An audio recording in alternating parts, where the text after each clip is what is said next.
Can you believe that Julie Kavner has a hotter career than Valerie Harper? Has she? I guess she does. She's doing more things. There are more movies in her career. Valerie is doing very well now in Death-Defying Acts, the Woody Allen and Elaine May play, David Mamet, off-Broadway.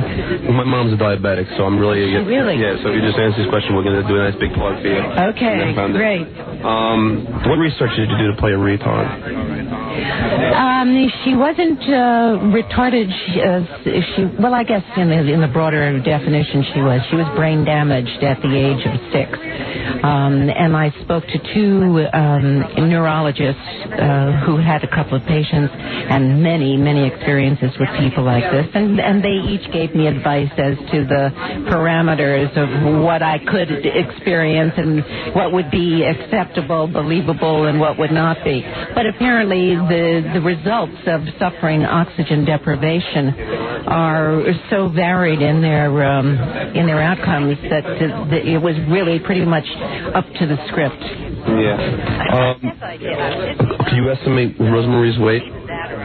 Rosemary is a very thin woman, I think, isn't she? She always was. Has she gained weight? Well, she was big on the show, you know. No, she wasn't. She was always thin. Well, not as thin as you. You look beautiful. No one's as thin as I am, except Princess Benedicta. Are you sure? I only have 2 more. Oh, but I didn't have 2. Please, All right, stop pointing. Just ask the question. Okay, all right. Which one should I go with? What happened to your career? What happened to my career? Well, I think my career has been pretty good. I'm very happy with it. It's left me time for a lot of things that I never had a chance to do when I was going from one series episode to another. Now I get to do a movie here and a television movie there. I have a wonderful movie coming out next week called Flirting with Disaster. Oh, yeah, I heard about that. Which stars Ben Stiller and Patricia Arquette and Lily Tomlin and Alan Alda. And a couple of other things lined up. Okay, and then the last one is, was menopause tough? I didn't even know. I'm not even for sure that I went through it yet. That's how easy it was. Yeah. I guess I did. I'm 59, so either that or I'm going to make another world history event. All right, let me just say I'm a big fan, Mary. I get a big hug. Okay. Thank you very much. I have you once before out in Los Angeles when I asked you about Grant Tinker and Howard Stern. You remember this? A long time ago. I remember somebody asking me if Ed Asner had hair on his back. Yeah, that was me. What did I say? I don't know. Did you? I have no idea if he has hair on his back or not. Yeah, he didn't ask you to cut his ear hairs or anything, right? No, does he have those too? No. And the other one was I asked you if you do you have breast implants? Oh no. Well, you look great, man. I think you look great, but thanks a lot. Okay, I really appreciate it. Big nice fan. Talking And to you too. I think you're doing a great thing. Thank you. I've had enough. I've had enough. I've seen enough. Yeah, urgent. Yeah, okay, there you go. I got the drum on this.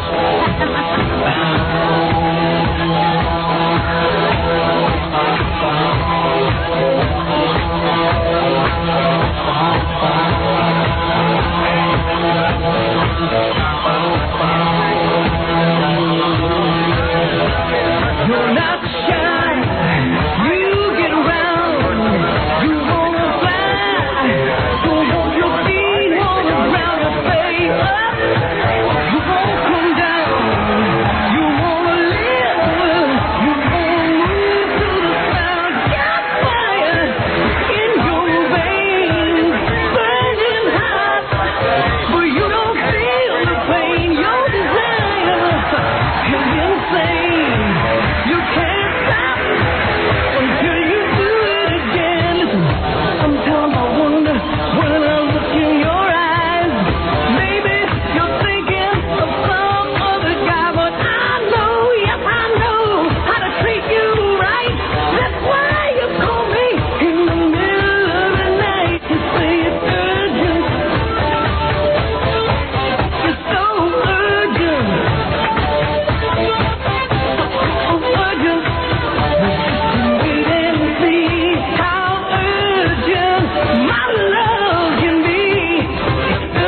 special kind of show because tonight, I guess, one of the most controversial men in America is certainly Colonel North, with the deal with the orange. But I think the guy we have on the night show is even more controversial.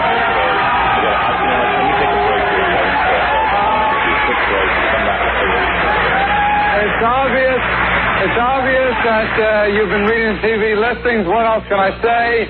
But from K-Rock Radio, Howard Stern is the guest. Yes. In person. Hey, everybody. Yeah. Good morning. Welcome to the show. It's your pal Howard, and we're doing it all for you, aren't we? Oh, we got a lot to talk about. A lot of people coming in today. You know what? Let me take a break here so I don't fall far behind. It'll be a quick break. We'll come back. I'll tell you everything that's going on. You're listening to The Howard Stern Show. We're back with The Howard Stern Show.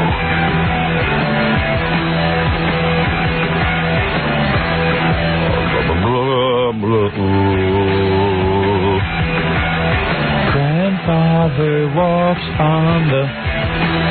Man, my voice is fried, but I know it's from yelling into this microphone. I can't get it to work the way it used to. They did something to my board. They did something to it. And I don't know how to fix it because I'm not an engineer. I can't fix it. And nobody fesses up to it. Nope. I know they did something different. They took some compression off, which used to help me. But now I just yell and strain my voice into this microphone every day. That's why I'm talking like I'm in a monotone right now.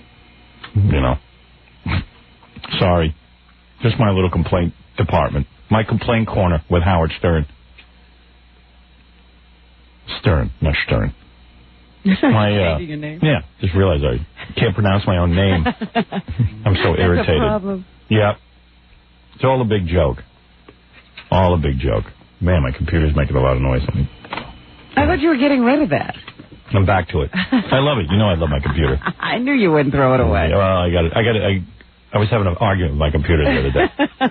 And I threatened it. Yeah, you said that was it. You were going back to pencil and paper. Yeah, and I did. And I'm in between. I'm everywhere. The computer was working real well between me and Jackie last night. We wrote a whole bunch of stuff.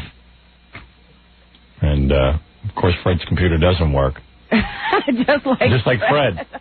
So, Thanks for your compliment. and so Jackie and I basically took care of it last night, and that worked pretty good, huh, Jack? Yeah. The Lotus Notes, man. That's what we're into. Well, Freddie can't help it if your computer guys can't get out to his house. What could I say? You're afraid. They were already there once. They don't want to go back. That was enough, huh? Yeah. Yeah, I don't know what's going on. But, that worked out pretty good. It was neat. So now what I did for Rips, I sent them to Kathy's computer. Oh, cool. Because hers works. You can print them out for here. Yeah, she can print them out here. Just comments. So there you go. There you go. Hey, coming in on today's show, David Letterman. The first time ever, I think. Has he ever been on? Well, he accidentally stumbled into the show when we were doing a live broadcast from the Emmys one year. Yeah, 100 years ago, and he got up. And he's actually coming in. It's kind of payback. This is how this happened. It's payback because I've been going on his show and doing such a good job that finally I said to him, hey, what's with you guys? I come on your show all the time whenever you ask. We do a birthday show. Dave half-ass calls in. What's going on, man? I mean, what am I, dog? So I guess out of guilt there, Dave's going to be produced here today. And Dave also getting out and doing more interviews now because he realizes he's got to spread the word. He needs to. He actually needs to. Let's be honest, he needs to. Yeah, so if anybody has any questions they want to ask Dave, why don't you call in now? What is our phone number here? No, I don't know, 955-9292? No, that's changed, though. I don't know the new one. No, that's changed. It's 935-9230. That's in New York. That's New York. 212. Now, what are the other 23 markets? What's the phone number? Well, in L.A., it's 1-800-23-STERN. Yeah. And what about in New Orleans? Yeah, whatever. Are we switching over to a 1-800 number? Yeah, are we going to get one number? At some point, but they didn't make that clear. I thought they said we were doing that, a couple of months. Oh. All right, because I was thinking about it. They should do that already and get me a real phone system. Everything is pie in the sky around. Yeah, everything's like wait. After a while, we'll get. Yeah, do it now. Why should we wait? One of these days. Yeah, it's going to happen. My whole career, everything's going to happen. And then it never happens. And when it does happen, I'm gone. But you're so sick. Yeah. You know, and it's probably not the latest technology by the time you get it. Yeah. Well, anybody have any questions for Letterman, I'll write them down and I'll ask them. Never done that before, but so many of you have written me over the years and said, hey, if you ever see Dave, ask him this. Is that right? Yeah, I mean, I'm going to ask about his love life. That's what I'm most curious. Like, what is, as Gary put it, what is Letterman doing when he's not being Letterman? You know, Gary has an interesting way of putting things. But you know what he means. Right, yeah. What does Letterman do in his spare time? Yeah. The real Dave. I hope he's not going to be goofy Dave and not answer any questions. Is he anorexic? Yeah?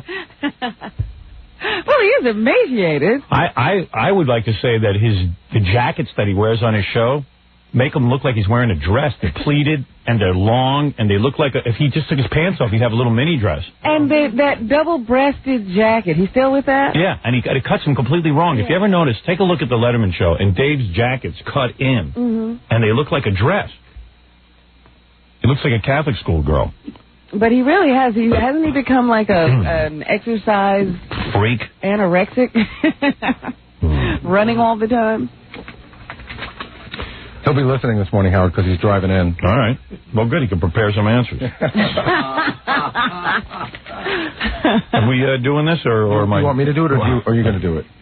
I'll do it. Whatever we discussed yesterday, I have to do it. You don't remember, do you? That's another conversation I never had. Okay, you're on the air. Hello? Yeah. Yeah, I got a couple of questions. Go ahead. About David Letterman.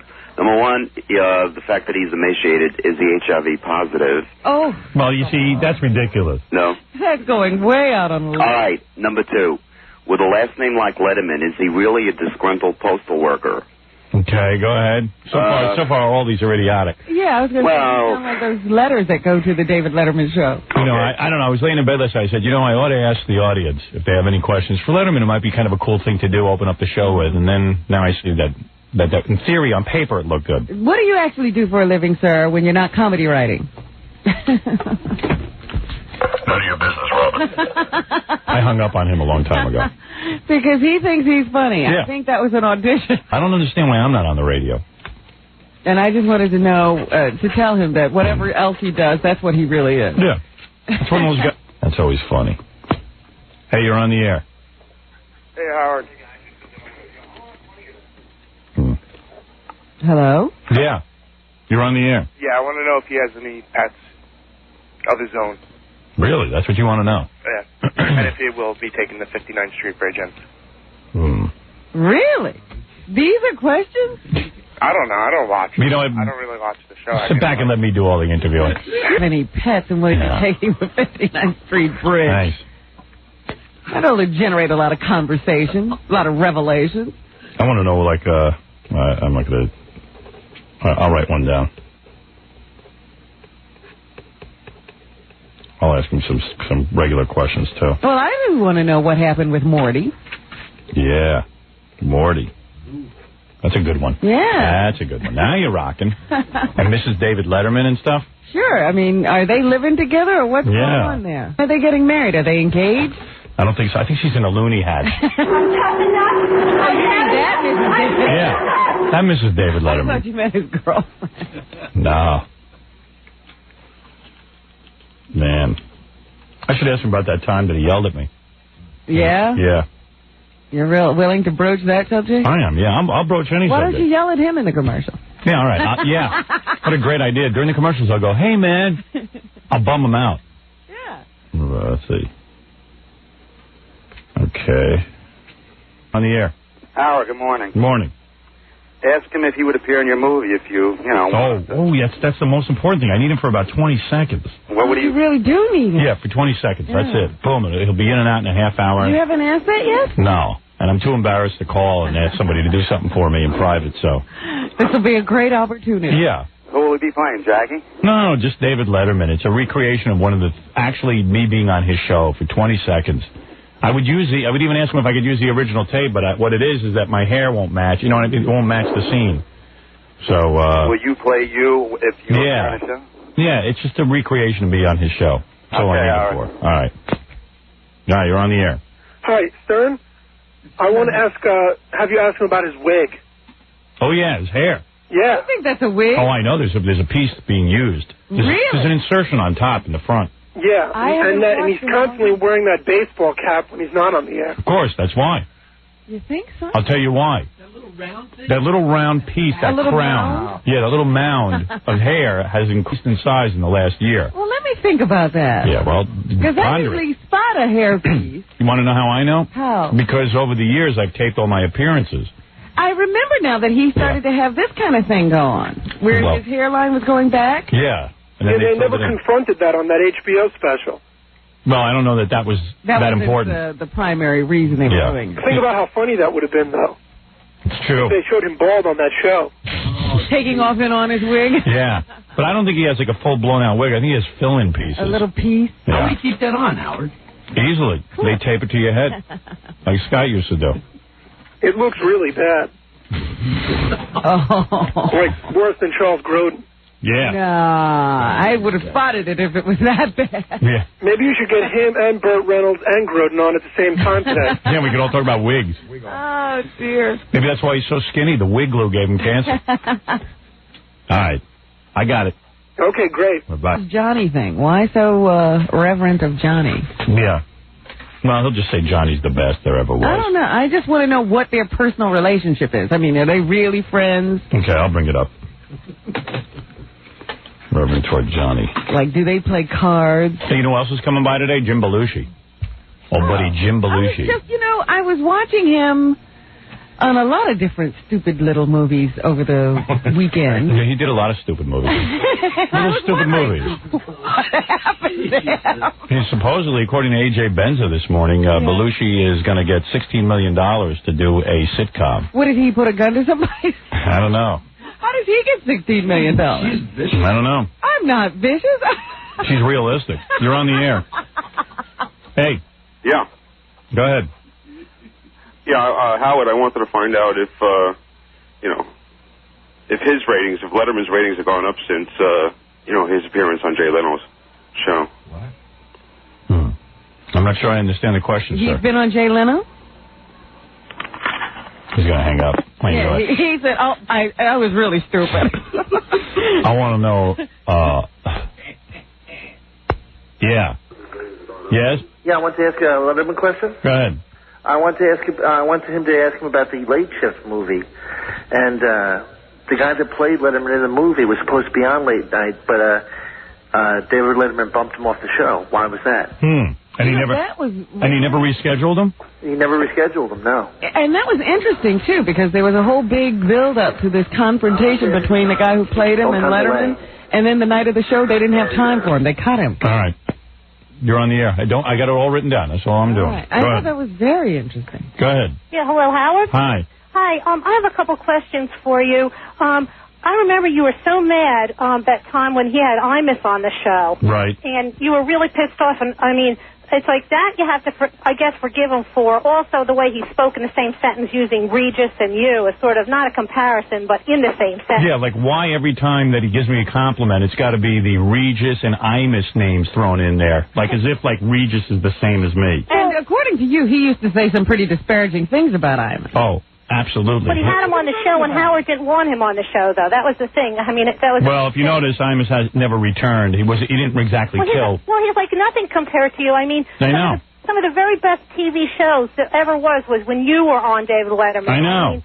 And Imus what was Imus going to do? Everybody had seen Howard do that. Imus couldn't do the same thing. And Imus, right. And also, when Howard's on the show, the last time, even though he's going to be bringing up these really, really big ratings and stuff, he has, like, set little meeting things with you. Like, you talk to your manager and, talk to, I mean, he didn't just say, come on, he just didn't come into your dressing room like you were equals or something. He still was like, his show, you hang back now, and my manager will talk to your manager and we'll set up a whole bunch of little things, you know what I mean? Boy, this is turning into some hostility. Well, I mean, Howard, you've been humiliated on his show for so long. I mean, yes, he's had you on his show over the years, which has been really great TV and everything, okay? Right. But, I mean, he really did come down to your birthday party. I mean, the thing is... You have a lot of anger, don't you? Yeah, you're angry at him. Yeah. Yeah. Well, no. I mean, he's still great. He's like one of my favorite shows and stuff. You know We should bring her in to yell at Letterman. Yeah, I think she's angrier than I am. I don't even know what she's yelling about, and she's angry. Well, Howard, you're just such a great talent and stuff, and just to see somebody like... Are you having your period? No, I'm not. EMS. This is period stuff. I know it. No, My wife gets this way. No, you're just always quick to forgive someone. Like, I mean, I know you want to forgive him and have him on your show, and he's the great, you know, great radio. Hold on. What do you mean quick to forgive? I'm not at war with him. I know, but it's just... I know it's... Well, you were when you walked off the stage really... Well, I told him... You were very mad then. I told him it was the last time I was coming on because Imus was on. He hasn't had Imus on since. Okay. All right, what are you going to do? I mean, the guy... I guess he tries to have a variety guest, but... I mean, he should give you red carpet treatment when you show up. Well, I agree with you. Not have you play little, like, demanding you to come down and see him when he wants to see you or something, even though you didn't have time to take your makeup off and you know what, ma'am? Ma'am, maybe I'll take your number down and we'll call you when Letterman's here. I love it. All right, hold on. He says it so much more eloquently than you. Yeah, I mean, I'm not even sure what she's talking about. Right? You guys even know? No. She's fooled by something. But that's good. Who cares? Fine, because then you can't answer. It's the attitude. Hi. Yeah. I want you to ask Dave, does he use your show as a pre-interview for his show? Because he has his mom on and the way he treats Richard Simmons and Pat Cooper. There's tons of things that he does right after you do. Ah, yeah. There have been a number of interviews that have gone like that. Yeah. Yeah, and the angle, the way he treats them. Richard Simmons and Pat Cooper is two really good examples. Yeah. Well, who was the last one and he got all the credit for the revelations. It was some person. Oh, yeah. He came on here and it's all about... Nancy Sinatra, was it? No. I think Geraldo did that to us. It was LaToya Jackson. But it was Letterman, too. He did it, Letterman got all the credit for these revelations. I can't remember. Yeah, I remember what you're talking about. I mean, I remember the incident. I don't remember the person. I don't either. Because it made the newspaper, and it had been talked about here first. Ask him. Yeah, who was that? He's not going to remember. I mean, if he does, he's not going to say it. Yeah, that's true. No, all right. Thanks. All right. A lot of people focusing in on professional jealousies. Or rivalries. Right. You're on the air. Good morning, Howard. All right, this will be the last question because I got plenty of my own questions. Yeah, go ahead. Ask him why he fired Morty over there. Yeah, we got that one down there. You got that? How about asking him... I'll tell you why he fired Morty, but... For the ratings? No, Morty doesn't do anything. That's a good reason. Yeah, he got to have a guy in there who really can produce some comedy, not some guy who's going to schmooze. Rob Barnett, by the way. So, in other words, Morty's like Fred. Right. I get it. All right. Now, Fred actually works, I get Fred, he really does. Fred does something. Yeah, if you push him, he'll do it. Yeah. How about asking him about what he thought of Drew Barrymore's breasts there when she flashed him? Drew Barrymore. Yeah. Drew Barrymore. But she is really. Drew Barrymore. Drew Barrymore. Drew Barrymore, friend. You're like, this guy's supposed to know Drew Barrymore's name. Who cares, right? Yeah, who cares? Just look at her breasts. I think it's great that you don't even know her name. Well, I'm a little drunk right now. I love it. All right. You do good questions when you're drunk. Yeah, you're good. Imagine if you were straight. Yeah, really. All right, thanks, man. I haven't been straight in years, man. All right, bye-bye. Later. Drew Barrymore. Say it just like that. But I like when a guy doesn't know someone's name, because Drew Barrymore thinks she's an important player. The average guy in the street's not even sure of her name. He just knows that she lifted her shirt up on some TV show. That's why it's so great to ask celebrities, who are you? What have you done? I think that's more than... And also Letterman produced Cabin Boy, but big deal. I mean, everyone, could make a mistake with that. Well, what is it with this Bonnie Hunt?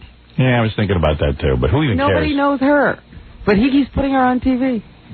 Yeah? You know what the revelation was that you were talking about that we did and then Letterman took was Roseanne came on the show and announced she was pregnant. Right. Yeah, and he did it that day, and then Entertainment Tonight picked it up. That wasn't his fault. That was Entertainment Tonight. So I don't blame him. I don't know that that's the one. This one made the newspaper. I think that was it. Maybe. Yeah. Maybe it was. I don't know. You're on the air. Yes, I just want to know if that woman who just called earlier was in fact that the woman who got caught stalking David Letterman's house? Yeah, it sounded like it, didn't it? Yeah. Yeah. She was a raving lunatic, no? Yeah, well, we'll put her on, let her argue with Letterman. All right. Okay. Bye-bye. Bye-bye. Well, the question, getting back to that Roseanne thing, the question isn't whether that's David Letterman's fault. It's is David Letterman using this show for pre-interview. All right. That's all right. I got it all down now, Robin. All right. I weeded through the list of questions and picked up on some of them. I'm not Larry King, though. I got my own questions. I don't need the audience to figure it all out for me. I got to take a break, so Letterman will be here later. It's interesting that nobody cares about his personal life. Yeah, well, I think they know we'll cover that. Jim Belushi at 7:30. He'll be in. I keep wanting you to say Jim Carrey. Belushi. Jim Belushi. Well, you don't think he's a big star? I mean, I guess nobody thinks he's a big star. You don't think he is? No. Isn't he in, like, movies and stuff? Yeah, but they're all right to video. Oh. Yeah, when Gary said to me, Jim Belushi wants to come in, I said, wow, okay, great. What was the last movie you saw him in? The one where something lucky happens to him. Like Mr. Destiny? Mr. Destiny. How many years ago was that, and how long did it stay in the theater? No, it wasn't a big hit. It wasn't a bad movie, but it was, it wasn't a big hit. Yeah, maybe you're right. But he had a couple of hits. Can we tell him to turn around? What are the hits? Red Heat was one. He was good in that. That was Arnold Schwarzenegger. But he was in that movie. He got to be in the movie. Doesn't matter. Every time you name a Jim Belushi movie, it'll be somebody else's movie that he happened to be in. Yeah, well, out of millions of people, he got to be in it. He showed up. He's yesterday's Tom Arnold. Oh, is he? Oh, that's. Oh, wow. It's pretty cold. You going to say that to his face? No, I'm teasing. Can't you guys take a joke? He lost his brother. I know. Stop it. I'm only teasing. Right. Yeah. What is it? Hello? Yeah. Yeah. I wanted to ask Howard about this thing, what's going on with him and Terry Garr. Oh, yeah. Yeah. I think it's over. Yeah, I think he took a look at it. Yeah. I think he's moved on. Yeah, I don't think he's with Terry Garr anymore. But I think he had an affair with her or something. You think so? I don't know. Something was going on there. Why was he having her on every minute? Yeah, all the time. They used to say that about Johnny and Carol Wayne. Yeah, but Johnny did have an affair with Carol Wayne. And then she killed herself. Well, she drowned. I don't know whether she was trying to or not. You get fouled by Johnny Carson. You might want it, too. Yeah. But, people said it would have been pretty hard for her to drown, judging by what was on her chest. Yeah, right. Pontoons. It must have been intentional. I read in some book that they might have had an affair. I don't know if it's true or not. I think that I remember reading that, too. Yeah. All right, dude, thanks. All right, take care. Bye. All right, I got to take a break. We'll be back right after these words. You're listening to The Howard Stern Show. We're back with The Howard Stern Show. Here's Howard. Yes. We're here. We're here. Thank you. Thank you. I've just been given a poison apple. Thank you. Oh.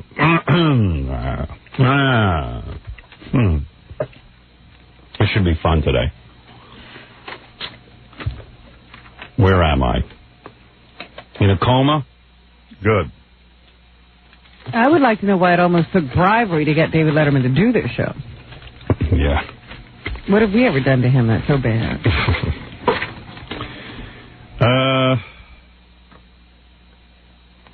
Okay, there's a whole bunch of stuff I want to get to today.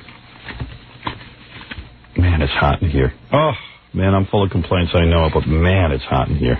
You just have to feel the Sahara Desert. Tom came to me yesterday, he said, they're talking about fixing up the new studios for me. So what temperature, this is something I still don't understand, what temperature would you like the room when we build this new room for you? I said, that is a retarded question. Doesn't make any sense. He says, well, like Letterman likes his studio at 55. I said, yeah. Letterman sits there for an hour. He's up, he's down. It's a physical kind of show. I said, I don't know. He says, I don't care about it. What do you want, 65? I said, Tom, what's the temperature in this room right now? He goes, I don't know. I go, I don't know either. I don't know what the temperature is in this room. How am I to find out what temperature I want the room? What about building a thermostat that has a range that can make the room as cold as 55 degrees, if that's the number you want to use, and as warm as 75 degrees, and I'll set it every day depending on how I feel. Isn't that how thermostats work? That's why people, like I have a thermostat in my house. Yesterday, for example, I noticed I kept the room temperature at 72 degrees. But there are days when it's warm outside. I don't know what I keep the temperature at, but I know it's a different temperature. I want it to be a little cooler. Your body doesn't, depending on what you're wearing. I don't know the exact temperature I want in the room every day. Like right now, I know it's hot. Tell me what temperature this is. I know I don't want this temperature.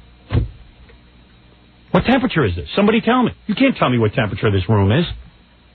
How are you supposed to measure that? What am I? The guy keeps asking me, and like a stupid-ass mental patient. It's too hot right now, so it's above room temperature. Right. Because we always pass to a comfortable temperature going either way. But anybody who builds a room, they put a thermostat in. Right. So and you control the thermostat. You can make it colder. I mean, why is this such a tough concept? But when you just touch the thermostat a little bit, you shouldn't change seasons. You know what I mean? Exactly, because that's what happens. I mean, what is he talking about? I want the room. He says, what temperature do you want? I said, I don't know. Maybe I'm stupid. I don't know what you're talking about. What do you mean, what temperature? 65 degrees seems like a good temperature. I think. I don't know what that feels like. I mean, I don't know. What is he talking about? He was just wondering if you had a temperature you like. Yeah, I have that temperature. He goes, well, Letterman wants 55 degrees. I go, well, that's Letterman. He knows the temperature. It's the most idiotic question. No, I'm not okay. Someone messed with my microphone again. No one's messed with you. No, I know. That's what they tell you. Like, you would know the difference. Well, no, I wouldn't know the difference. I don't talk into the microphone. Yeah, you don't know the difference. Right. Trust me, it's been messed with. I don't. All right. I don't know the difference. It's been messed with. It's over a period of months this is going on. But I every time you bring it up. Tom, what temperature do you like a room? What's your favorite temperature? No, I mean, what are you talking about? How would I know what my favorite temperature is? Can I get a brush, for under Curly's chin? No. I don't even know what that means. What do you mean a brush for under Curly's chin? Three Stooges. They used to calm Curly down by rubbing a brush under his chin. Boy, that was a weird reference. A brush for under... Did you guys know what he meant? No. Now he's right. No. A brush for under Curly's I'm chin. amazed at the minutiae he does know. Yeah. See, everything is Three Stooges with him. Fred knew what I meant. You knew it? Fred knew what I meant. You and Fred. I think it meant like Curly a pig or something. No. I thought maybe... thought it might be a Three Stooges reference, but then I thought maybe he's talking about this, but I don't remember a brush. You know what's weird? Like, when somebody says something that you go, oh, that's an expression I don't know, but I must be really stupid. Like, everyone must know that expression about me, so I'm afraid to say, gee, what does that mean? Yeah. But then when you question the guy, you realize it's something he just made up. That's only in his head. You used to watch the Three Stooges. What is your favorite temperature? 58. Is it? You would get it at 58. I don't know. Well, why do you guys expect me to know what my favorite temperature is? The question was asked. The question was asked because they knew that Letterman set his studio at a specific temperature. Did you want to set it at a specific temperature? I want a thermostat that works. And the answer was fine. Right. That's what we'll do. Okay. So nice talking to you. So quit asking me that. I didn't. You've asked me only 20 times. I asked it to you one time. No, you didn't. Oh, come on. Don't even put me on. Did he say one time yesterday? Yeah, yesterday. You've been in the room several times. I heard it, and I wasn't there yesterday when he asked it. And it's the same stupid question over and over again. I've heard him ask that question before. No, I had a meeting with him yesterday. I walk in to have an intelligent meeting with a guy, and I'm sitting there, and he goes, again to me, what temperature do you want the studio? And I went, Tom, that's not how temperature works. It's a range of temperatures. Is it my imagination, or is there dust falling from the sky? Yeah, there is. It's awful. It's like snowing in here. I know, it's filthy. Well, it's a big joke. I can't even breathe in here. I was going to say, we're breathing that. Yeah. Okay, well, I'm leaving now. All right, thanks. Okay. Go rub Curly's chin. With a brush. With your ass. Gary knew what I meant. Yeah. Unbelievable. Yeah, Ian, how you doing? Ian, you're on the air. Hi, how you doing? What do you want? Oh, we haven't talked to him in a long time. Hey, Ian. Hi. Okay, how you doing?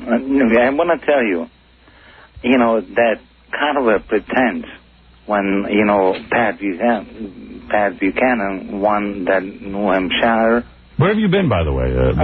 We haven't heard from you in so long. Okay. I've been doing my own thing. Where have you been? Rehab? No. If he was in rehab, he just fell off. Yeah, I think he's out of rehab and he needs to go back. Have you been in a rehab? Right, exactly. Have you been drinking more than ever? Right. Go ahead, tell us you don't listen, drink. Howard, you tell me what I should say, right? And then I'll tell you. But on the other hand, I want to tell you, okay? Yeah. You are so liberal, so... Like, even when you... Yeah, I guess I'm pretty liberal. John Jr. Kennedy. Yeah, I'm real liberal. I'm for the death penalty, which, by the way, we all now can thank me. No. Because now that cop who was shot might get the guy who shot him might get the death penalty. If we can get that the was DA a nice to thing. do it. That was a nice thing you did. Yeah. That was a I'm very real nice liberal. thing you did. I'm for... Why don't you disagree with him? Why are you going to argue with him? Because I like to argue with a drunk. He called something to take you. I actually going to... No, all right, you know what, Robin? I'll play it your way. Go ahead, Ian. Okay. You're absolutely right. Yeah, go ahead. Now tell me what you want to say. So, even though that was a very nice thing that you did, okay, but like Governor Pataki, when he got elected, and you were sitting on his right or left or wherever you were, right? Yeah, right. In Albany.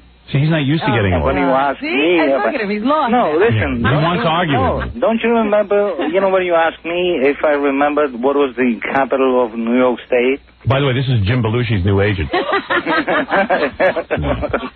I want my microphone level raised. Right? Yeah, go ahead. Okay, so when that happened, yes. and you ran for the governor of... Didn't you run for governor of New York State? Oh, you know the answer to that. What's matter? wrong with you? He's drunk. What do you mean? You ever been drunk, Robin? That's what I'm trying to tell you. You know when you get drunk, you get angry. He wants to argue, but I'm not arguing with him. Yeah, go ahead. But I'm not arguing with you either. Let me bring you back to the point.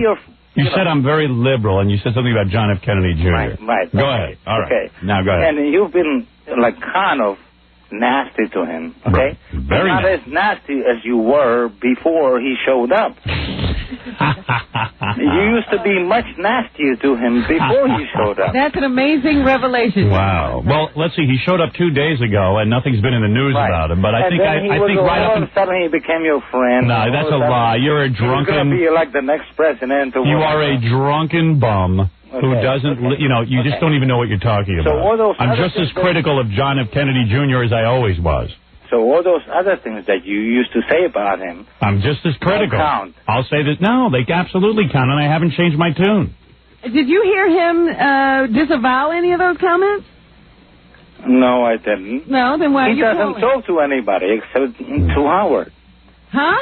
Howard was the only one who ever heard from... No, I met Howard, Ian. Did Howard ever... Why are you arguing with a drunk? No, but... See, you fell into the trap that I let me ask you. Right. Do you remember that story when your dad asked you about the Democrats? Yes. And how would they win... Yes, when I was 5 years old. Right. Didn't he mention JFK? Yes. And didn't he say, you have to do it? No, JFK was your duty? No. You have to do it? No, my father was referring to the President of the United States. That tape was from the 1960s. But he wasn't president yet. Yes, he was. No, Nixon was debating him. Your father was talking to you, about... No. 3 or 4 months before he my dad was referring to John F. Kennedy, the president, and about congressional politics at the time. Right, and they needed... All right, I got to go. Politics for 40 years, right? And you supported it. Right. Didn't you? At 5. At 5. You know what? This guy is completely off his rocker. He's going to hold you to what you said as a 5-year-old when your father was... Yeah, I was 5 years old, and my dad was asking me a question I had no comprehension of. I'm sorry. You don't get the show. Listen. You get it on the antenna, but you don't get it. Listen, I'm sorry if I offended you, okay? You didn't offend me. I'm just trying to explain the show to you. You're dealing with a 5-year-old being questioned by his dad. And he wants his approval. Right. So did your dad change his opinion since then? See, my dad didn't have any opinion. It was just a chance to embarrass me as a 5-year-old. Okay, so Fred, you got the tape? Change your opinion since then? No. I'm going to play you the tape, Ian, and I'm going to explain it to you, because you know what, I feel bad I know the tape. I remember it very well. All right, this is a 5-year-old kid at his dad's recording studio. Go ahead. My father is trying to get... My father... Listen to me, Ian. I know you're loaded. What did you drink last night? Nothing. What did you have? No, listen, I was just preparing for talking to you. All right, listen. So I'm a little kid, and my dad asked me a question that's way over my head because my dad thinks that even a 5-year-old should act like a little adult. Right. And there's no way to answer my father properly. And it was funny as hell. Right, here we go. There was no opinion. Listen carefully. Okay, go ahead. If you want to be religious, I think you should go to it. And what is this? Fred? It doesn't sound like the right question. Sounds like it's not re-queued. Ian, I'm sorry, I cannot play that for you. I would explain the show to you. I'm willing to wait. You've got all day. Of course. Right. Yeah, where does he have to go? Where have you been, by the way, while I'm waiting for this to re-queue? No, I don't care. Why won't you answer our question? Okay, I will answer your question. All right, where have you been? But listen, who is the interviewer? We are. The interviewer? Yeah, I'm the interviewer. I'm going to interview you. Begin to be an interviewer. All right, here we go.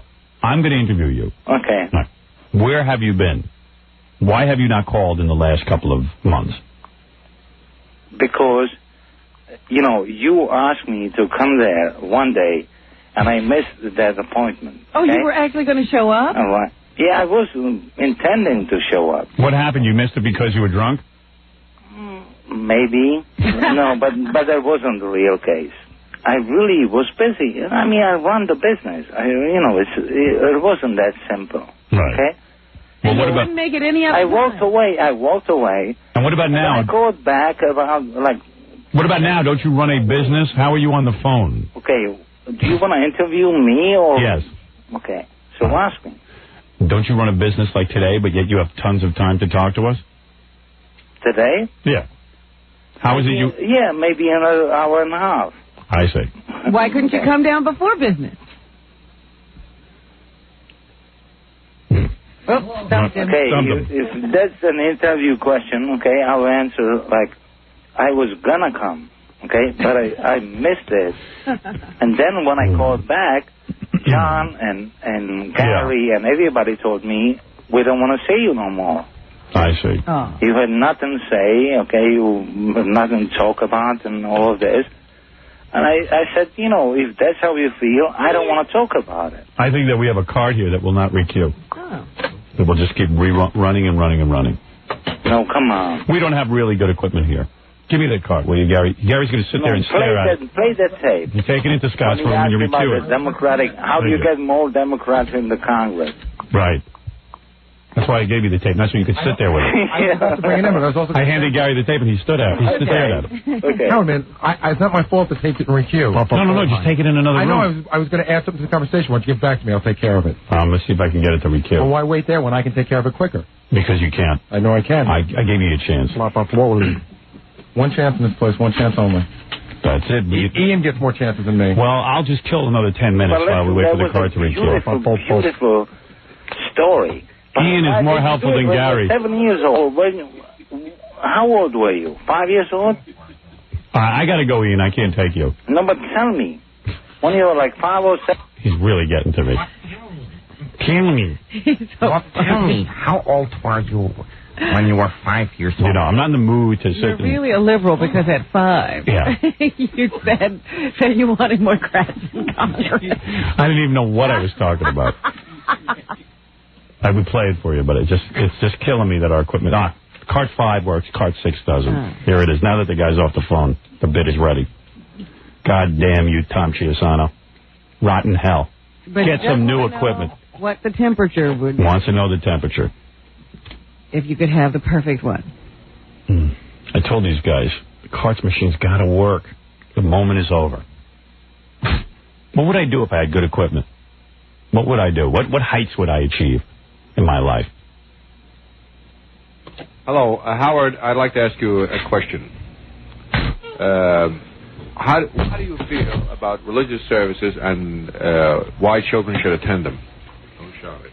Well, you see, let's say, if you want to be religious, I think you should go to it.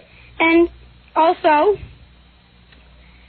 let's say you want to go up and read, you'd have to, you wouldn't know what to say, so you learn something there. You learn the Jewish history, and that's all.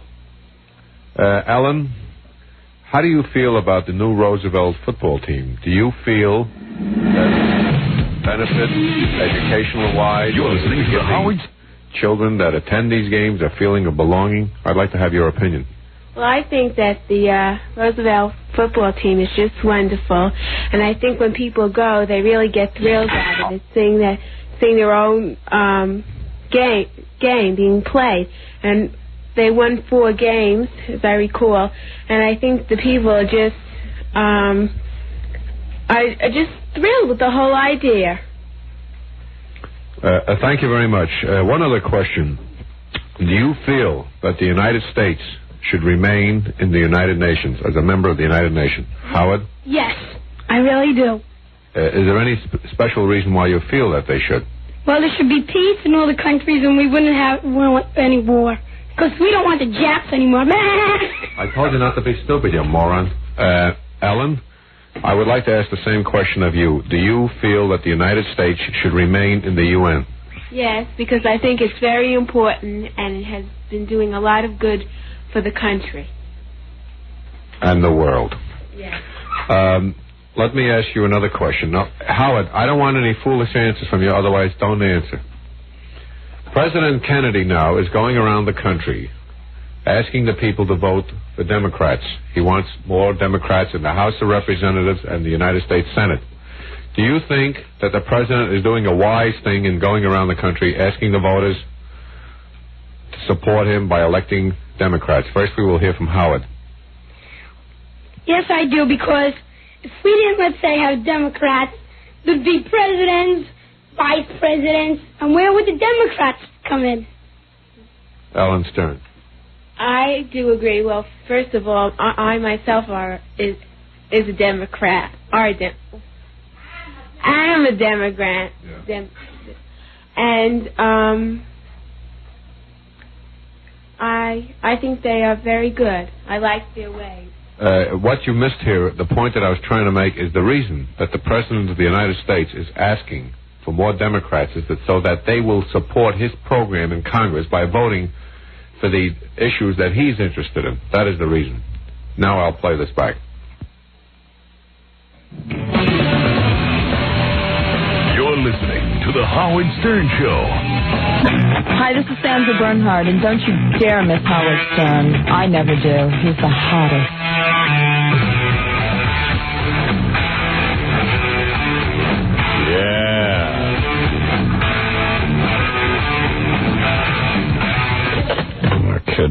Now, think of the abdominal area. Take a deep breath in. Imagine that your stomach is like a balloon. I'm a what? Balloon. Fill it with air and let it expand to its limit. Why don't you get a guru you can understand? Yeah. I tell you. Why all these guys got to be Indians? Let the air burst out through the mouth. Now, release. What do you say? Release. I did already. You're not doing it right. Oh. Man, I just had a major tantrum. I threw the microphone across the room, and I slammed my headphones down onto the desk. I was going to say, who are you trying to be, Dennis Rodman? Yeah, I just did a headbutt on Fred. Well, if you break the microphone, you certainly improve your opportunity to do a better broadcast. Well, if I break the microphone, I might get one that works, one that isn't lowered. I did a Letterman. I threw a tantrum. No, it just upsets me that I'm on the phone with a guy, so I want to play a tape, and see, it's number 6. It doesn't work. I've been trying to recue this one on 6 just to test it to see if I'm insane. And I've only complained 90. We need a new carton. Yeah, that's the answer. But Tom doesn't want that. He feels that it's a bad idea. None of these cart machines. Yeah. Fred's don't work. Yours don't work. You can't do a radio show with broken down old car machines. It's just not going to happen. The moment passes. It should be cuckoo. All right, I got to just block off this number 6 here so nobody uses it. Hey, Scott, so you guys fixed this car machine, huh? I told you about it 4 days ago.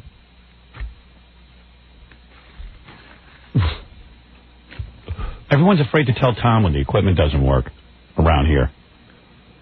Because, like, Tom does this thing. I can't explain it. He does a blank stare, and then he goes, what? I don't understand. Why do we need new equipment?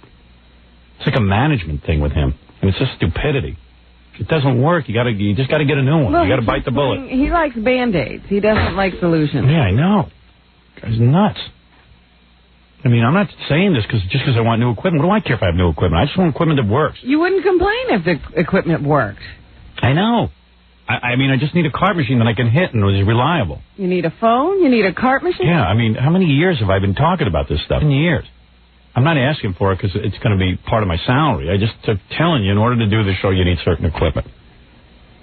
You know. You just need equipment that works. You got Ian the drunk on the phone. He asks about a tape. You go to play it. It doesn't work. You're yelling into a microphone. I mean, what are you going to do? I don't know. I don't know. The guy doesn't get it. He's not a broadcaster. Tom is not coming in now. My only hope is that we got a new program director they just hired, Steve Kingston. When is he coming on board? I would like to see him here already. Well, he's the program director of Z100. And they got a pretty good sounding station. Maybe he'll come here and get some new equipment. I understand they have state-of-the-art equipment. Maybe he could talk to Tom, wrap Tom's head against the wall, and get it through his head. Tell them that that's how he got the big rating. Yeah, maybe like you got to make an investment in the future. But evidently I understand that this guy has some sort of contract problem. Oh. The idiot signed a non-compete clause in his contract, which is the most... I mean, those went out. What is he? Who's his lawyer? F. Lee Bailey? So now he's going to sit at home for several months? Yeah, because he's not... In other words, when his contract is up, he has to sit out a couple of months not to compete. Like 90 days or something? Like, who knows how long his non-compete is? It could be anything if he signed, they could have put anything in there. Yeah, I mean, that's a fool's contract. I guess he's not that bright. My contract, the day I'm done here, I go to work somewhere else. I don't want no non-compete. What do you mean non-compete? Well, it's all right if you're working in Oshkosh. Yeah. You don't want to stay there. No, I mean... New York, why would you have a non-compete clause in New York? Yeah, right. Well, what did you think? Your contract was going to be up, and then why would you have to sit out for a couple of months? That'll improve your chances. Yeah. Like, why would you do that? Why would you sign something like that? What do you think, Z100 wouldn't sign you? If you could have said to them, I won't sign a non-compete. When you guys are done with me, or I'm done with you, I want to go work somewhere else. I got to earn a living. Work. Yeah. Idiotic. That's what I mean, even with these lawyers you hire. I got an agent, he's smart as a whip. He takes a look at my contract, he goes, what is this? Non-compete? Why would you sign a non-compete? He taught me a lot of this. He goes... Look at this paragraph here. This is what it says. I'm going to read it to you. There's a lot of legal mumbo-jumbo, but here's what it says. The day you don't work here anymore, you can't work for a couple of months. You got to go out to pasture. Yeah. I go, well, why would I sign that? He goes, exactly. Off. Cross it out. Now, I can understand when you're a disc jockey just starting out, you'd sign anything just to get a job. But Steve Kingston's a guy who's been around a while. What's he doing? What's he thinking about? Get your ass to work, boy. Non-compete. So how long is it going to take? You don't know how long it's going to take him to get here. Well, it'll probably be a couple of months. More equipment will break down. I need a management guy who takes a look at the equipment and goes, Tom, it's 1996. There's digital cart machines. There's, there's all kind of stuff we can get. Yeah, and a digital cart machine, you wouldn't have to worry about recuing. Yeah. It's automatically recued. You can rewind it at any point. Yeah, you could go to any point in the tape you wanted. Yeah. We haven't heard of that here. Now, listen, I'm as reasonable as the next guy. I mean, every one of us runs a business in a sense. Our families are a business in our individual budgets. And I know there's a point I draw a line. But come on, some of this stuff, some of this equipment's real rinky-dink. I don't get it. You wouldn't have an oven in your home that worked this way. No. I mean, at that point, you bite the bullet and you say, okay, I'll buy a new oven. Yeah, use that every day. Yeah. So I'm hoping this guy Kingston's going to come in here and turn things around and Does Tom know actually how this company makes money? Does he know it's a radio business? No. That we need to be on the air? He just knows to say no to everything and hope that everything works out. I told you, Tom's the guy who was going to erase all my best of tapes because he needed more tape. I mean, how can you have respect for a guy like that? Well, Tom's the guy who says that you use too many carts. Yeah. Well, tell me another way to do it. You use too many carts. See, Tom, we need this stuff on carts so that when Ian the drunk calls and goes, hey, what about that time your dad, and then I take the cart and I put it in, except the cart machine didn't work this time. See, that hangs us all up. That ruins it. Here I am on the cover of George magazine, onto a more horrible subject. Look at this. Look how stupid I look. And you want to know something? It's not my fault. It's like, you know what? I don't mind the clothing. I analyze this picture. Clothing is not the point. It's a bad picture. Look at my hair. It looks like one big block. There's no lighting. There's nothing. It's just a bad picture. And even the pictures inside are bad. I'll tell you what. I thought there were supposed to be some good ones inside. Well, like, there's a picture here that isn't bad, but it's like this one makes me look like you notice how odd this picture is? Take a look at this picture. My. You know why it's odd? Because he had me lean in with my shoulders, you see, and it looks like I have no body. Yeah. Yeah, it's just I was like this. Instead, like he told me to do this. Your shoulders are up around your ears. Yeah, he told me to do that, and then I did it because I wanted to be cooperative with these photographers. But and then when I only hold one pose, and they go, "Hey, come on, man, you got to move around." Now I know why I do that. I go, "Hey, this is the only pose I do. I ain't doing anything goofy. I ain't doing anything stupid." How come everybody else has a good picture out there? No, not everybody. I don't think Cindy Crawford looks like this. Yeah, well, look at this woman standing next to me. She don't look any better. And look at all the pictures in here. Look at Jesse Jackson and Al Sharpton. Pictures? Yeah, they're bad pictures. Ooh. They're not going to the right photographer. Well, that's a good way to sell a magazine. We have Vogue does the good pictures. We do the bad ones. I mean, look at Oliver North even. I mean, not that Well, I don't even expect him to look good. Yeah, but I mean, look how ridiculous that picture is. Why would he pose for that? I don't know. I think he's happy to be anywhere. But you know what I mean? Like, it's like, you go through the whole magazine, everybody looks bad. I'm not even sure what this George magazine is. I don't think John F. Kennedy is sure. Yeah, I mean, what is it? And then they did this whole long interview with me, and I wrote out a whole bunch of answers to their questions. They used like 2 paragraphs. Right, because it's a compilation article, isn't it? Well, yeah, what it was is I said to them, who else is being interviewed about virtue? Yeah. In the article. They said, Al Sharpton, Candace Bergen, and I wrote vicious stuff about all of them. And they didn't use it? No, it was great stuff. It was really funny. Well. I wrote about Al Sharpton. I wrote about Jesse Jackson. I said, those are who we interview about virtue? And they were afraid to print it. I said, how are you guys going to sell magazines if you're afraid to print something? I'm the one saying it. They will only print bad stuff about you. Yeah. This JFK Jr. don't know what he's doing. If Madonna says you should be sent out of the country, they print it. Yeah. Hey, you guys think I should replay that JFK Jr. interview? I was thinking about that. A lot of people are calling in for it. Yeah, you might as well play it then. Yeah. Well, I don't know where I'll fit it in today. Got too much stuff happening. Hey, Gary, you want to come in here and do your trip to Dallas?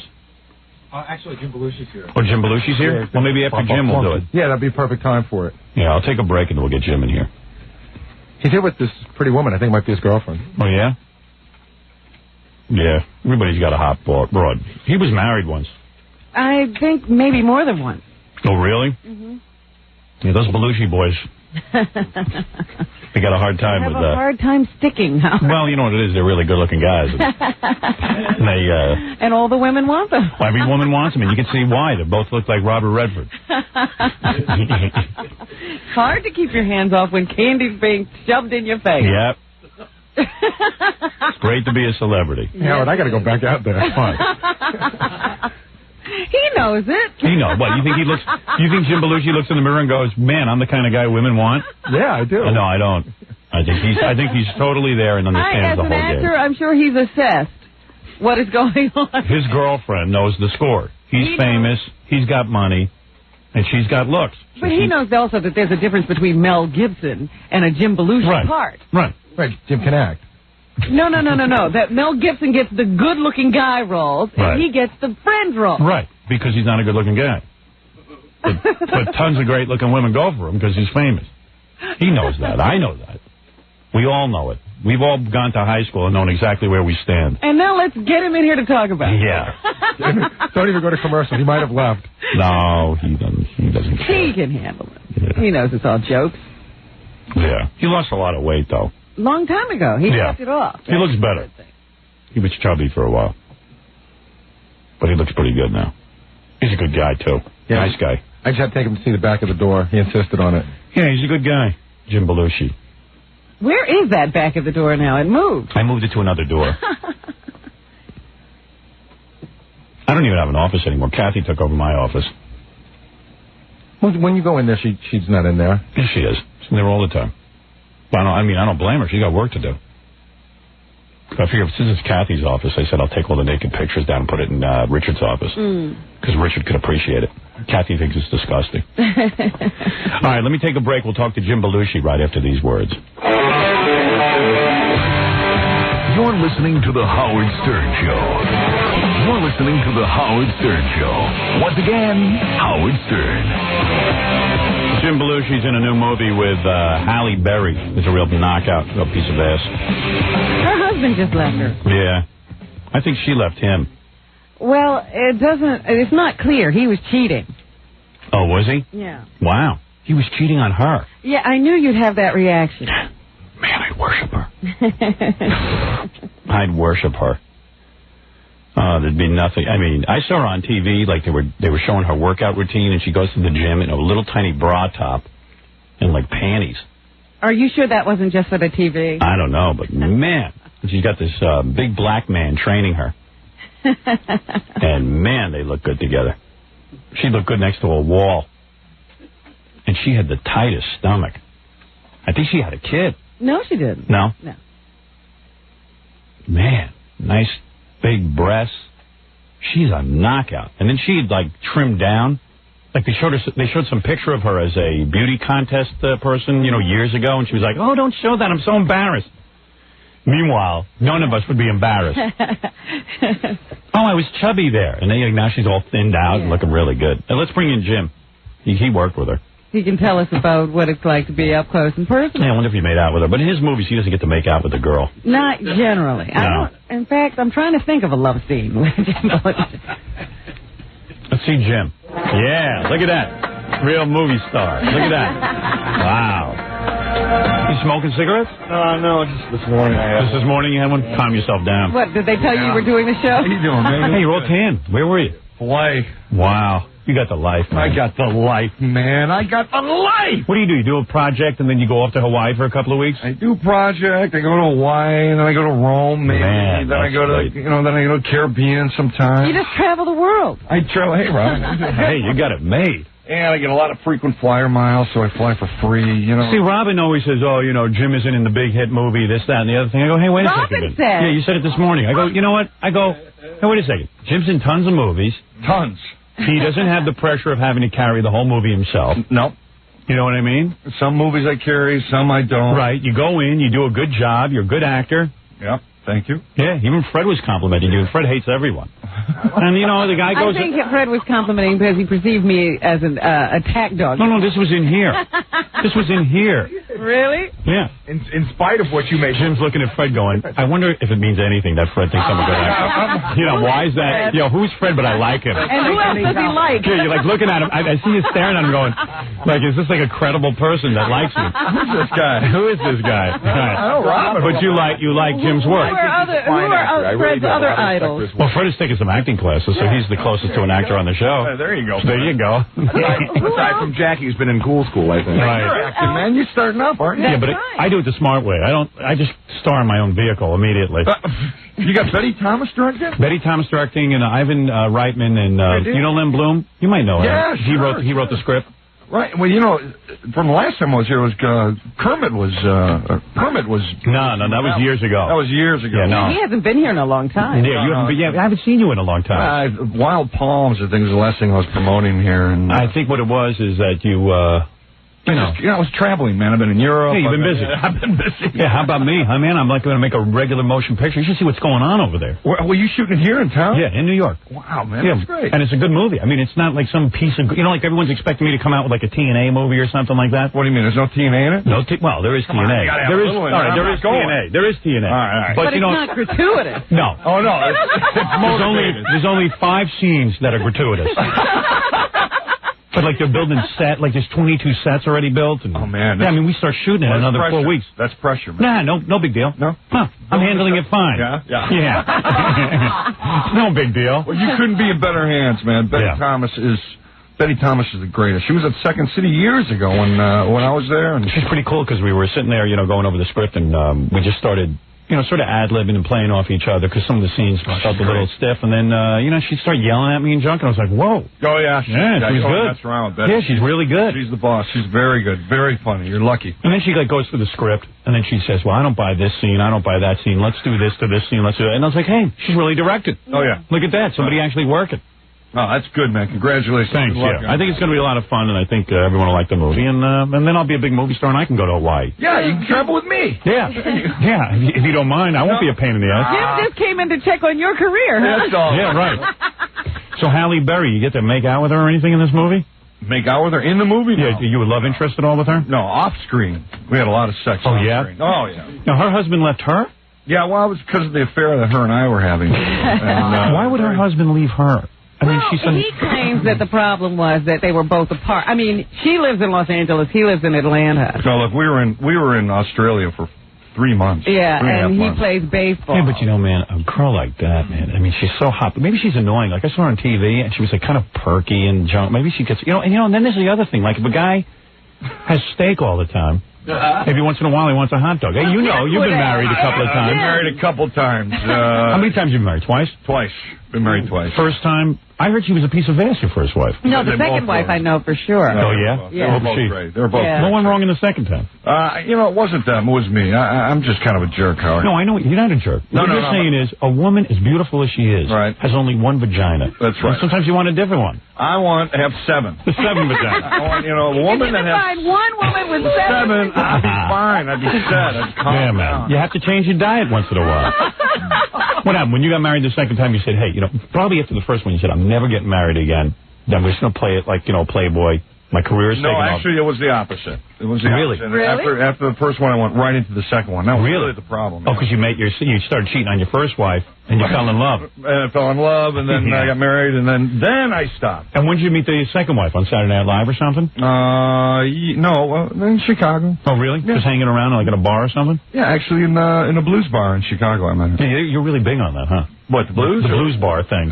Oh, yeah, I'm part of the House of Blues. Yeah, that's your whole deal, too? Aykroyd and I are part of the House of Blues out in L.A. Oh, yeah? Oh, yeah. Did you see that thing in the Inquirer? Aykroyd was, like, hanging around some high school girls or college girls. Did you read that? Well, you must have been laughing your ass off. Yeah, I heard Danny. Yeah. How do you get out of that one? Well, I think Danny was just, serving the college there and giving lectures or something. He's mentoring. He was mentoring, yeah. It was a big misunderstanding. I think it was. He's been married to a beautiful woman. Donna's a wonderful woman. So who's this new baby got? I understand she's pretty good out there. I got a great.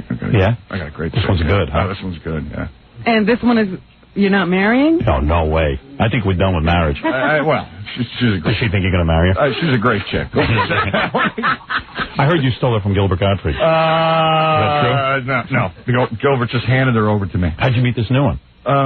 In a store. Really? Yeah, she wanted my autograph, kind of a groupie thing. And really? No, I met her in a store. I was going to say, how do you do that? She was like the nicest What's wrong with that? I was dating like, 20 girls. And wow, what a life. I had a great time, and I was really sad that this one came along, because this one was like a good one. But let me ask you something. You don't kid yourself. I mean, you say to yourself, hey, look, I'm not like Mel Gibson or something.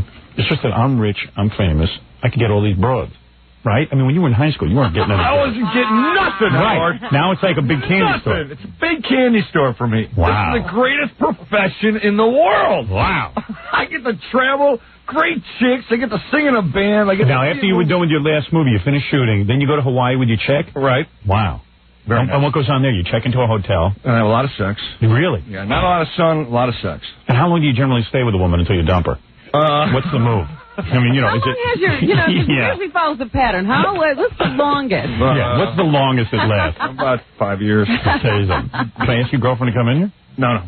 No? Well, let me just look at her. No. I swear I won't say a word. No. I can't see her? No. Oh, come on. Leave her alone. Hey, what about women's lib? What if she wants to come in? Well, she's a very nice girl. Is she a white girl? She's a white girl. Yeah, I think so. Yeah. I don't pay attention to right. details. Come on, you would know if you were with a black woman, wouldn't you? All right, I tell you what. Let me take a break. All right. Can we take a little break so we can... What? Where's the girlfriend? She didn't want to come in. She doesn't? No, leave her alone. Man, she's really uptight, huh? No. Look at you. You're nervous about that. You're embarrassing. Just want to know how you are in bed, that's all. Oh, I'm great. Where does Jim live? He lives in Los Angeles, where all actors live. Brentwood area. Is that the OJ area? Yeah, I was about 4 blocks from there. The Juice, did you know him? I met him at the House of Blues a couple times. Yeah, I met him, too. He seemed like a real regular guy. Nice guy. Seemed like... Did you see that article in the paper today? Christopher Darden explains exactly how O.J. killed the two people. What? Yeah, he because of the type of murder and the way the police can sort of reconstruct a murder scene, they know exactly how O.J. did it. Like, they go into every detail of what he did. Man. How he killed her. You know what he did? He walked up the steps. He waited for her. He knocked on the door. He waited for her to come to the door. He grabbed her, held her, chopped it, just stabbed her a couple of times, turned her around, and cut her throat all the way through. They say they can tell from the crime scene that Ron Goldman, after he killed her and everything, she's laying there in her black dress. Ron Goldman had walked up and went, "Hey, what are you doing?" Yeah. Look out. Or something like that. Must have startled O.J. O.J. just got up, ran over to him, knifed him twice or three times in the chest, zipped him around, cut his throat, and then when he was laying on the ground, he must have moaned or something. O.J. went back to him and stabbed him a couple more times. That's the whole deal right there. Wow. How's your morning, man? Man. Would you ever do anything like that? I've done it a couple times, but I've never gotten caught, You still see Chevy Chase? No, I don't. What happened to him, man? I haven't seen Chevy. This guy's so unfunny. Your brother hated him, too. John and him didn't get along. No. Nah. Chevy's a dick.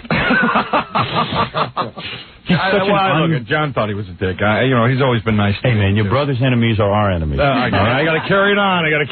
You're right. Now, the guy making my movie, Ivan, is the guy who made Animal House. He made Animal House? I thought you sure it wasn't Stripes and Meatballs? He made Stripes. He produced Animal House. He was a producer on Animal House, huh? Yeah. I thought there was National Lampoon, and that was Ivan, huh? That was Ivan, Simon's film. Wow. Why else was he at the reunion that they just had? Yeah, Ivan put that whole thing together, and he had to basically direct it. I mean, they gave the credit to John Landis, but Ivan... Oh, Landis is a great director. No, kid yourself. Come on. Get with it. Come on, man. What's the last hit he had? Hello.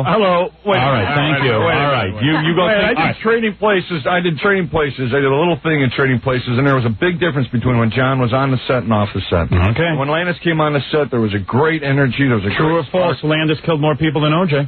What happened with the copter? 3 people went, 2 kids, and what's his name? And Vic Morrow. Can you deny that? All right, then. You're killing me here. There you are. I mean, come on. I don't want you working anymore. You have too nice a life. Come on. Trying to ruin it for you. That's right. All right, it was an accidental death, but nevertheless. Definitely. That's what O.J. says. All right, now, Jim Belushi has a new movie. We'll hear about this movie. Race the Sun. Race the Sun. It's a fun family film. With Halle Berry, who's a little knockout. She was in Flintstones. I never saw that. I didn't see that either. Yeah. No. But she's a good-looking woman, let me tell you. Oh, yeah. She's in Executive Decision right now. Yeah, and also I think she's in that Spike Lee movie that's coming out this week. Girl also. 6? Yeah, I think she got a cameo. Another bomb for Spike. He might pull this one out. World's worst director. Pretty good. Yeah, bad director, Spike Lee. College films at best. True? True or false? What? What? Spike Lee. Come on, you're in the industry. I don't care. Awful films. Right. Me neither. I don't get it. I don't get them either. Thanks. But he's got you great like merchandising Malcolm store. X. Who did? You did. No, Malcolm X came in was here cool. and you told me you liked I said Malcolm X was the best attempt. They had to throw $80 billion to get this guy to make something that looked like a legitimate movie. But his other films are college films. You've seen college films. Yes. College student. It's a college student level film. Right. And black people hate his films. Yeah. They don't go to his films. You know who goes? A bunch of white people feel guilty. Like me. Yeah, like you. Biggest liberal, white liberal. But you don't go the first weekend. You don't go to the first weekend. Yeah. You've seen on video. Exactly. Like all the other white people. Yeah. Right. I'll tell you something. They might as well just shoot those things in 8mm. Like my dad used to do. All right, listen, Jim Belushi is here. He's having a good time. Girlfriend's in the other room. We can't see her. He's keeping her from. I got to keep her private. You keep this one private. She's a good one. I got to keep her. We'll come back and I will find out what the movie Race the Sun is about. After all, Jim came in for that reason. And I came in to see you, man. Well, it's good to see you. Hold on, let's take a break, and you know what? I'll talk movies with you during the commercials. Okay? What method are you using these days? As an actor, you mean? Strasberg, Stanislavski. Oh, yeah, I just make them up as I go along. I'm a student of Michael Caine, actually.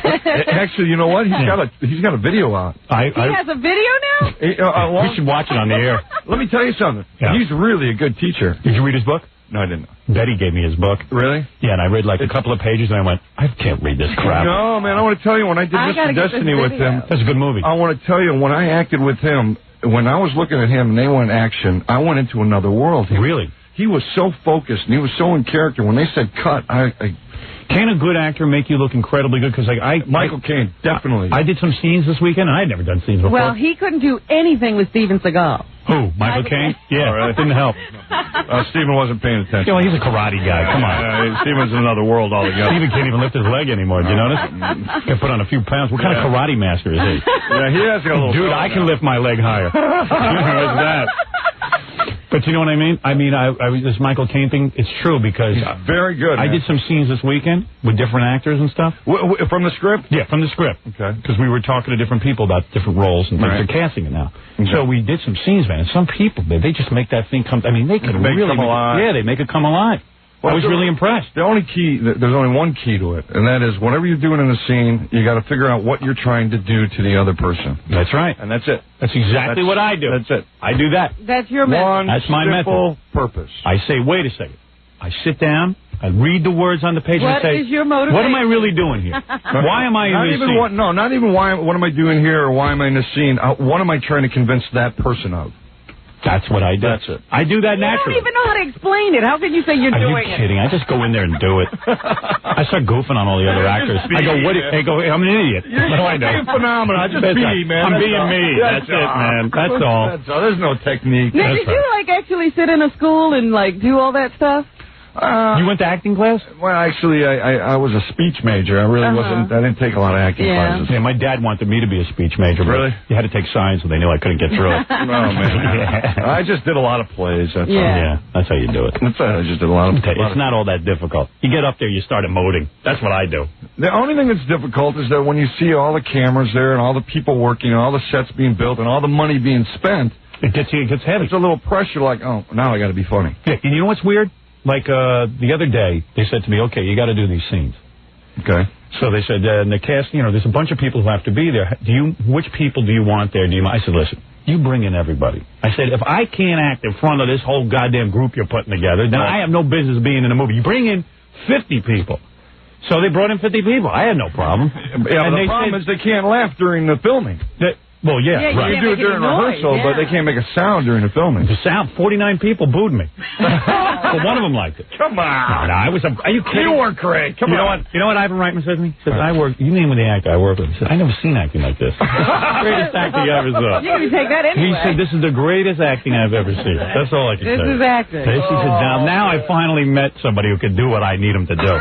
I never saw such range of emotion. Thank God Ivan has worked with all kinds of people. It was funny. Ivan was chugging vodka during the whole thing.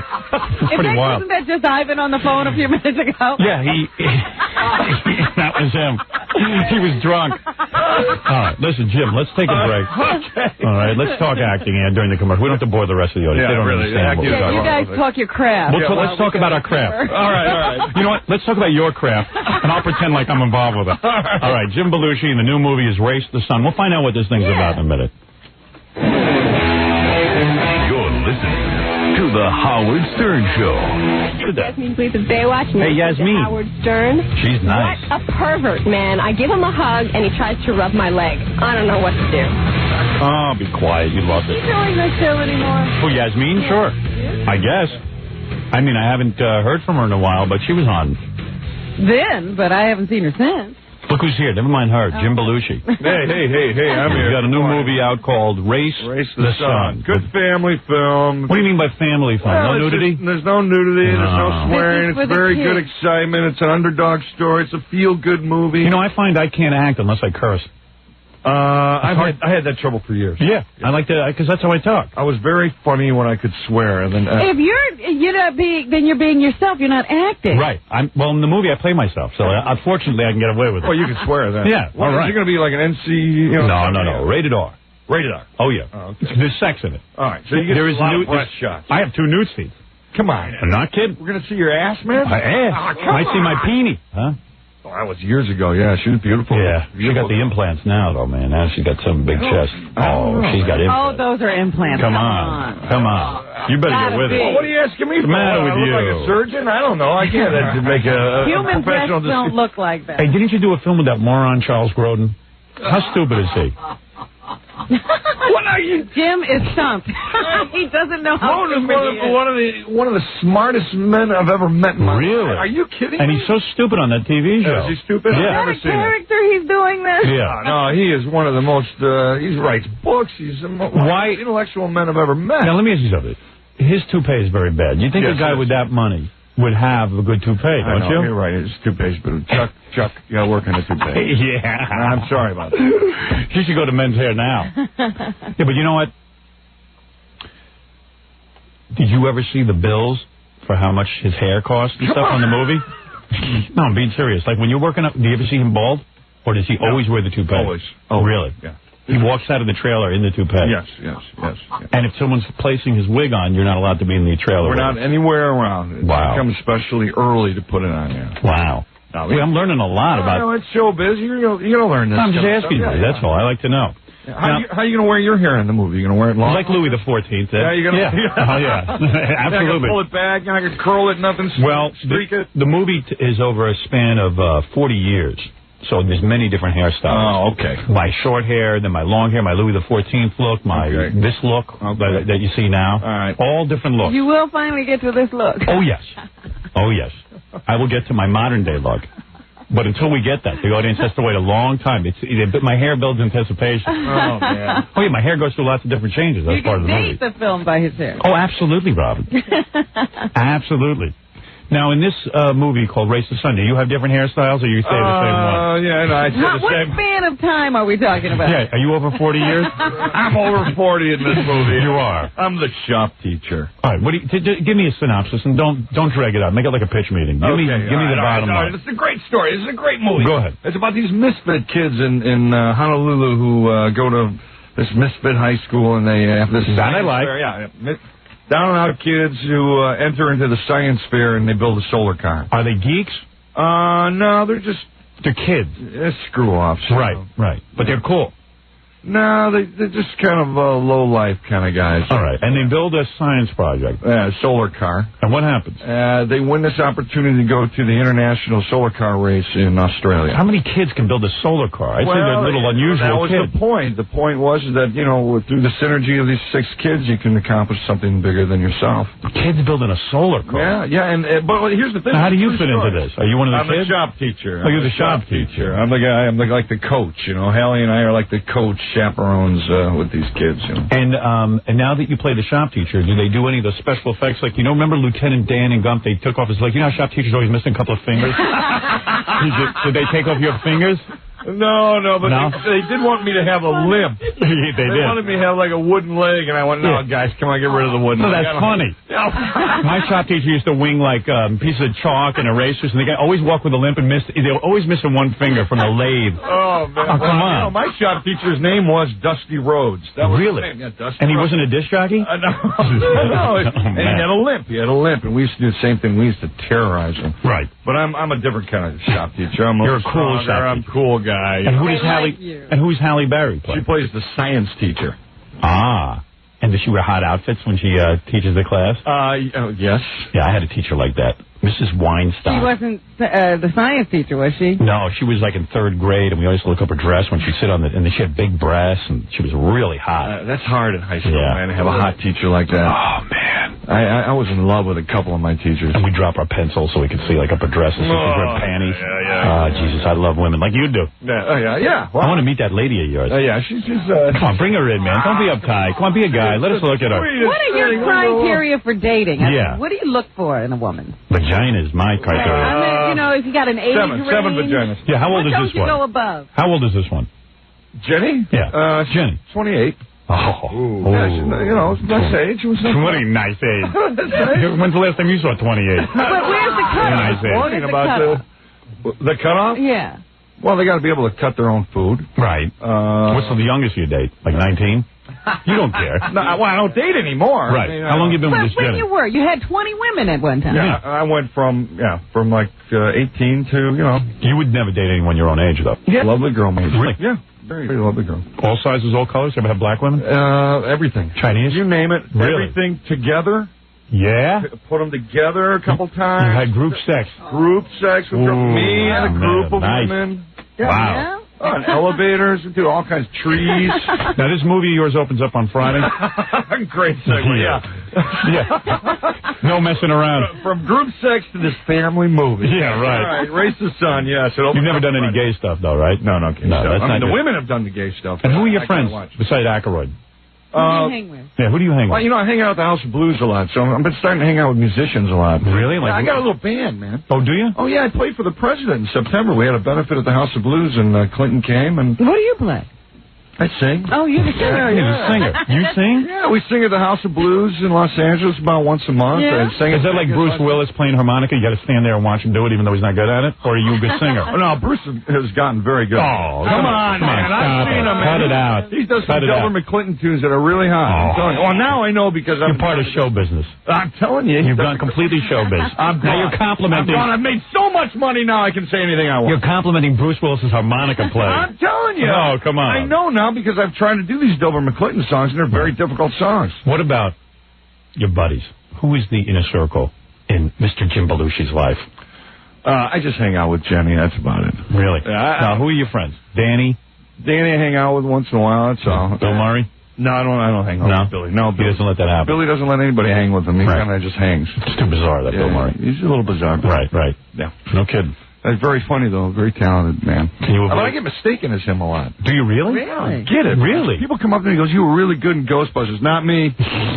No kidding. Yeah, I got a girl wanted me to sign something yesterday. I was on the street. And she Make her happy. Sign it. But I do now. I just write Bill Murray. Bill Murray. Thank you That's very all. much. That's all. Be on your Do way. you ever not know exactly who they want you to sign? Well, I do. I say now, who do you think I am? I do that. Yeah. You were in Ghostbusters. No, we're in Ghostbusters. I don't know who you are. You were Blues Brothers. No. Unbelievable. Let's see. I had some other questions for you that you had to answer. You ready? Ready, go. Shoot. All right. Did you ever have the displeasure of working with Billy Crystal? I worked with Billy in Pain in the ass? when I was used to come down and see you. Oh, that's to right. talk about Billy all the time. right. Pain in the ass, right? Nice to me. And, Howard, he's nice to me. Explain Adam Sandler's career. Don't get it, right? How do you avoid Garrett Morris? All right, that's it. Listen to me. Jim Belushi's having a great life. Yes, Great life. He does these movies. Hey, I read in the paper today. Yeah. They offering you $16 million to do a sitcom. $16 million? It's in A.J. Benz's column. You were out with him the other night? And I'm getting $16 million? Wait a second. Don't act like this is like I'm making this up. Well, you told A.J. you're getting $16 million. You guys must have been drinking. Were you out with AJ? Let's start there. Right. I was at that All-Star Cafe for the fight. You know A.J. Right. That's where you said he met you. Yeah. And he said, you were bragging, you're getting $16 million for a sitcom. He said that? Yeah, it's in the paper Come today. on, AJ. Hey, give me the Daily News. Come on, let me see it, because I Give me want to that. take it right over to Fox and say, look it, man, you got to step up and pay what they say in the paper. I told Robin this one. She goes, can't take any She goes, how's Jim getting $16 million? Oh, man, I'm no big. offense. I mean, I'm big. You are big. I mean, what do you get a movie now? What's your quote? A film? Yeah. $3-4 million, depends on the film. Is that right? Seriously? A lot of money. Are you up to $3 million? I'm huge. Is that really true? No.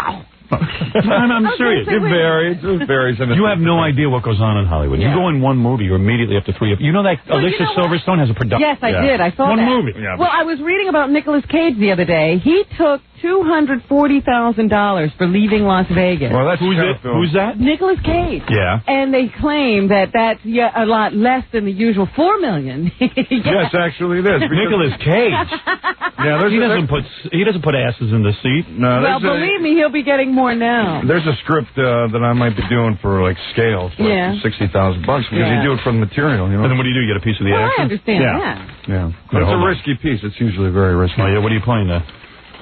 You'd love this one, man. I'm just looking for the article. I'm not ignoring you. No, this one. Here. Oh, thanks. Come here here, you let go. me see it. Yeah, never mind. I'll read it to you. He doesn't believe it. I don't believe it. $16 million. King of comedy. That's you. Okay.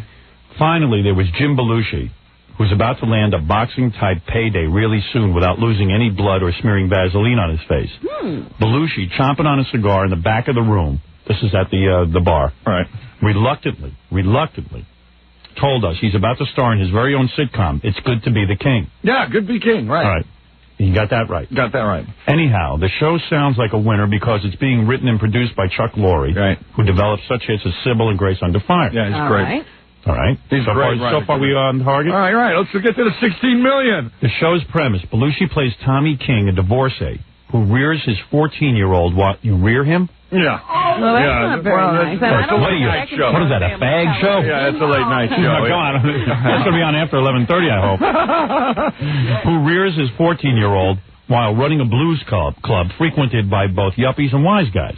Well, sounds like your life. No, I didn't even give him that Is much. that all right? Yeah, but I didn't even tell him that much. So how much will Jimbo take home for his part? Yeah. We hear ABC is shelling out a king's ransom for him somewhere in the $16 million range. Yes! Yeah, right there. Wow, that's great. That's impressive. Oh, so if they're not saying that Jim told them that, they say ABC. They hear from ABC. $16 million. Well, no wonder all the broads are all over you. Oh, man, $16 million. What are you going to do with that? I'm going to travel.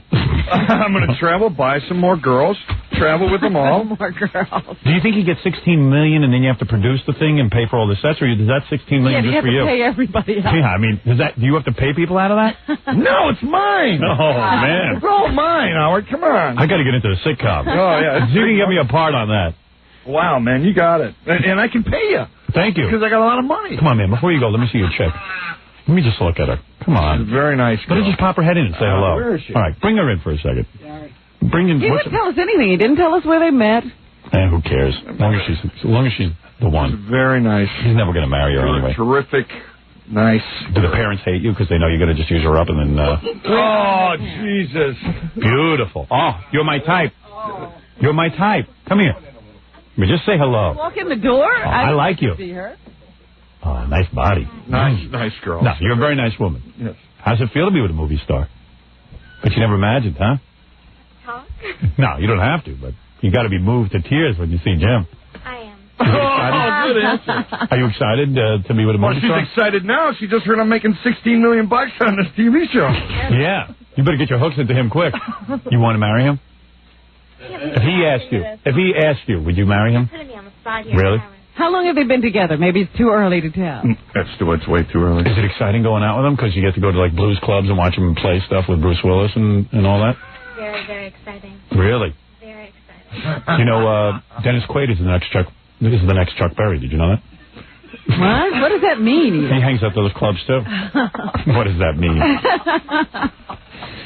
Is it fun, like going to Hawaii and junk and all that? Oh, yeah. Do you have to work? Or do you just... work. Oh, you do? What do you do? What do you do? I'm Jim's personal manager.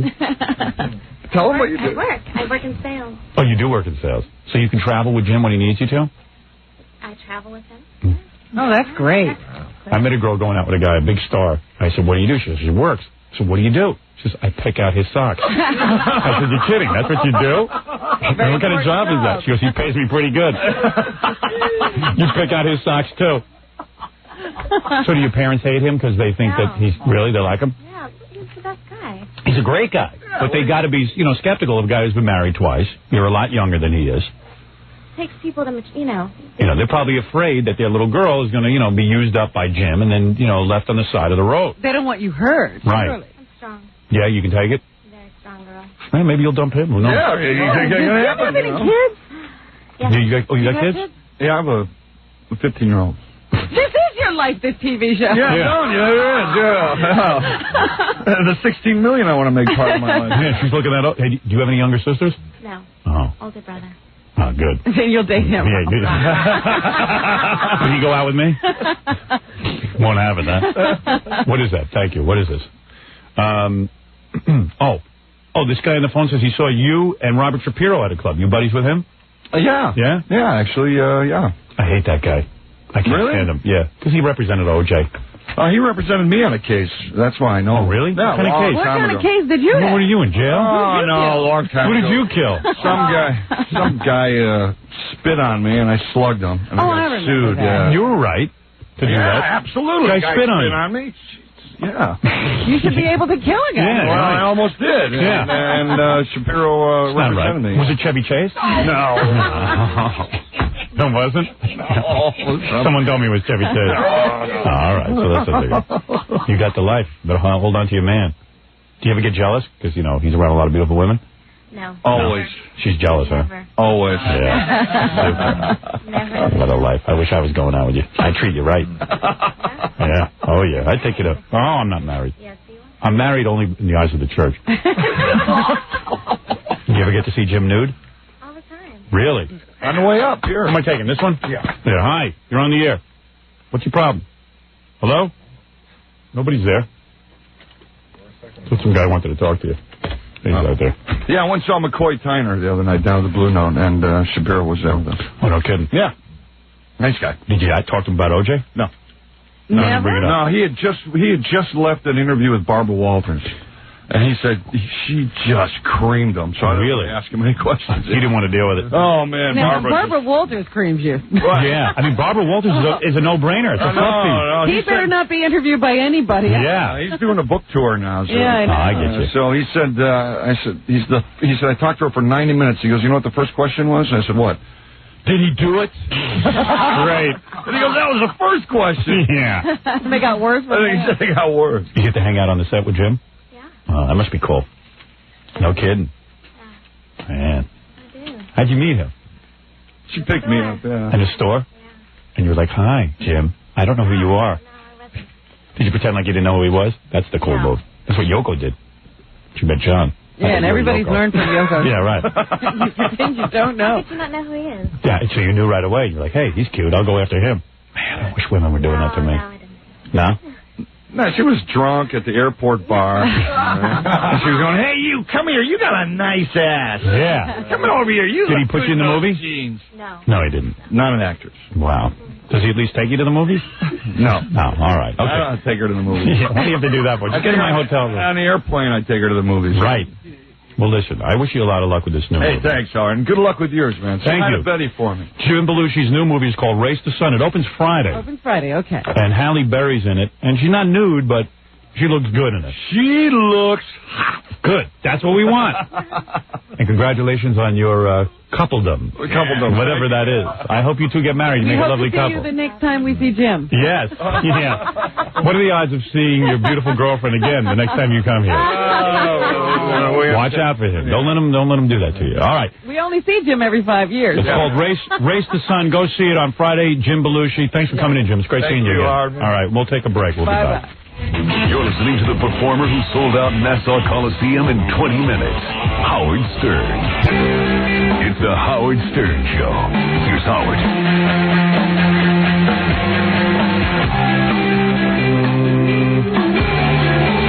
2 years ago, we did a beauty pageant, Miss Howard Stern beauty pageant. We picked a Miss Howard Stern. The woman who won, beautiful woman, was married to a guy named, we nicknamed Corky because he looked like the retard on that ABC show. Yeah, he has survived longer than that TV show. And ever since the Miss New Year's Eve pageant, these two got a divorce, or they're in the middle of a divorce, and now Corky's in jail. Is he in jail? I think he's calling us from jail. You calling us from jail, Corky? I'm calling you from across the street from the police station. I'm getting ready to turn myself in right now. Man. And, I mean, there's still time for Elaine to drop these charges. Did she ever call us yesterday? Well, she called us after the show. She said she doesn't want to come on the air. But what does she say about the charges? She says that, I don't know, Corky's flipped his lid and he threatens to blow up the house and all that kind of stuff. He's like, he's gone berserk, but that's her claim. I guess you got to go away. That's her claim. I mean, she's done nothing but torture me since she's left me. Now, I mean, you know what it's like to have to go to jail for just loving your wife and being a good father? Man, I know no you. compassion to me whatsoever in anything. I think her boyfriend is controlling her life because there's no way I was so good to her Corky, that she would want to put me in jail. He still loves her. That's the problem. Did you threaten to blow up the house? No, I never threatened to blow up the house. What am I, a bad bomber? I don't know. Come on, I'm a businessman. Did you hit anyone? Never hit anyone. Do you yell at people when they show up with the kid? What? Do you yell at people? I yelled at her, yeah. All right. I yelled at her because she had it coming to her. No. See, this is where you make your mistake. Well, a lot of couples do yell. Look, let me tell you something. I've never picked up my hands to her. I never beat her. That's put me in jail 7 times. Right. And she's got some in because the boyfriend's a detective and they're going to lose my papers and I'm scared. How long are you going to be in jail for, do you know? I'm going in now, and they're going to end up losing my papers. I'm not going to get out till tomorrow, maybe 12 o'clock in the afternoon. Wait a minute. How do you know they're going to lose your papers? Because they did it to me 3 times in a row. Well, maybe they're trying to calm you down. Like maybe, you know. But how could they calm me down? Leave me alone. Let you me want go my on advice? with my life. You want my advice? You get angry when the boyfriend shows up with your kid and stuff. You just got to stop being angry and just, you know. That's life. That's the way it is. And forget about her. Get a girlfriend. It's not that, Howard. It's just that they keep torturing me to go back to jail. How can I go on with my life? You must be doing something. They won't put you in jail. Howard, what am I doing? I was the best husband in the whole world. Yeah, but Corky, you don't do anything to get picked up and sent back to jail again? You don't do anything? No. They just do it for no reason? They did it. They're doing it to get me out of my daughter's life. The boyfriend is evidently jealous that he doesn't want me to be bothered seeing the kids. I don't buy All right? it. I mean, come on. She ran off behind my back with an ex-boyfriend. Yeah, but come on. What do you mean behind your back? So she stopped loving you. Corky, there's something you're going to have to learn to Look, people with character could have done things a lot differently. She had no reason to put me in jail the first time because I brought her dinner. And I had an argument on the telephone, so her boyfriend had his friends in the housing authority. Always an argument. We took a vote in the office, Howard. Yeah. And he lost 5-0. Everyone believes Elaine. Yeah. Well, let me just Everyone say this. believes Elaine. That's so ridiculous. You know, I was so good to her. I mean, Corky, you keep saying you were the best husband in the world and all of that stuff. Yeah, you know what it is, Elaine? The most important woman didn't think so. Excuse me? She didn't think you were a great husband. She didn't think I was a great husband. No, she left you. Yeah. Yeah, she left me because she thought she was some famous actress and I was holding her back from her career. Not good husband. Whatever. Do that. Yeah. Now she's going to find a guy who can make her happen. Right, it's not going to make it happen. She's allowed to fall out of love. She's allowed to fall out of love, Corky. I'm not in love. No, she's I'm allowed. just looking to have some compassion towards me, that it's not too late for her to call up and drop these charges, and I'll go on with my life. And you'll stop yelling at her? I'll never yell at her again. It's just that she does so much stuff to me. And I have What does she do to you? She calls up one day, she's my buddy, she's this, she's All right. that. Then the next thing you know, she's telling me, get out of her car, she's talking nasty to me. Right. She Well, get out of her car. What? Why are you still involved with her? Don't even be involved. How could I not be involved when I have pick to up see your my daughter? child. Pick up the kid and leave. That's it. Robin's right. Pick up the kid and leave. Yeah, I want to do that, but now, what is she doing to me now? I mean, like everything through the months that I've like calmed myself down for, I have to go through the whole thing again. So let me answer. If she drops the charges, promise you'll never go near her again. You'll just If she drops charges, I will never see her again as long as I live. And you won't mind that the boyfriend drops the kid off? I don't mind if the boyfriend drops the kid off, Howard. I am just ready to commit suicide from this. Really? Right? No, don't do that. Tell Warren Littlefield if he needs that guy sitting up on the San Francisco Bridge, I'm the guy for the job. Don't commit suicide. If you're going to do it on the air.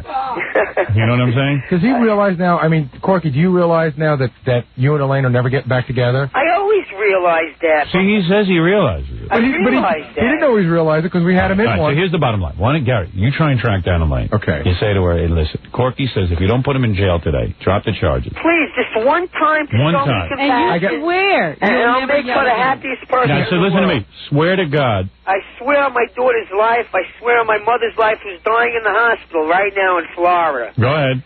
that I will never, ever... Well, don't swear on her life if she's dying. She's not good. That's not a good person. So swear on your daughter's life. Go ahead. I will swear on my daughter's life, I would swear on my life that I will never, ever again bother them, scream at her, or I won't even talk to her. All right. All I want to do is just see my kid and go on with my life. Once a week. Here's the problem, Howard. Go ahead. I had to lie to Corky. He called me before and asked if I had contact with Elaine, and I did speak to her yesterday. Right. And she doesn't want to drop any charges because she said there's a lot of other things involved that we're not talking about. I What? Well, I don't know if I could say. Well, maybe you can't. You can say. Oh, maybe.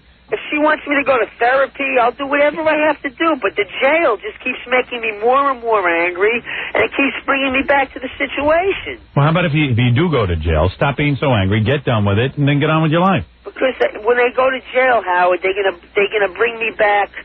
I'll be going to this trial till after August, September. I have to go 30 times. It's $500 every time I show up. What are you talking about now? All right, let me go. I'll tell Elaine what you said, okay? And I'll see if I can get her to drop the charges. But right now, I'm standing here waiting to walk in. I mean, if I walk in... Well, I can't. What can I tell you? It's the best I can do. So what should I do? Should I wait a few more minutes? You better go in. You better not be late if they, What time you got to be there? 8, but the girl's not here yet that's arresting me. Oh. You mean you got to stand in front of there and they arrest you in front of everyone? No, I'm turning myself in. Oh, I see. You mean there's a warrant out for you? I don't even think there's a warrant out for me. I'm just turning myself in because I'm innocent and I'm not going to run. I see. Howard, his lawyer called earlier and just said, Corky, don't wimp out. He said you got to turn yourself in. Right. Don't turn around. Yeah, but there's Elaine has to show some compassion to me. No, she doesn't have to do anything. She doesn't have to do anything. But how does she do this to the father of her daughter? Well, because she's having a problem with the father of her daughter. After the 7th time, I think it's pretty easy. Yeah. Maybe the first time was hard. Look, I don't believe it's her. I think it's her boyfriend. Man, I don't blame him. Doesn't matter. It doesn't matter. You got to behave yourself. I want to behave. All right, well, then you show some compassion this time. All right, let me see. I'll make a call. We'll see if we Wait can. a minute. I have to understand. Corky, are you saying if she doesn't show some compassion and drop these charges, you're going to continue what you've been doing? Robin. This is why you keep winding up in jail. It's a merry-go-round. All I want is one drop of compassion for her, and I will go on with my life, and I swear we'll never bother her or John or anybody ever again. Corky, if she never shows you any compassion, don't you think you ought to go on with your life? It's tough for me to go on with my life when I got to keep suffering, going to jail. Oh. This guy's going to cry. Oh. Are you crying? Me cry. Are you crying, Corky? Come on, I never blamed you, Howard. I know. I didn't do anything. I mean, the terrible thing you wrote in the book about me was pretty nasty. What did I write?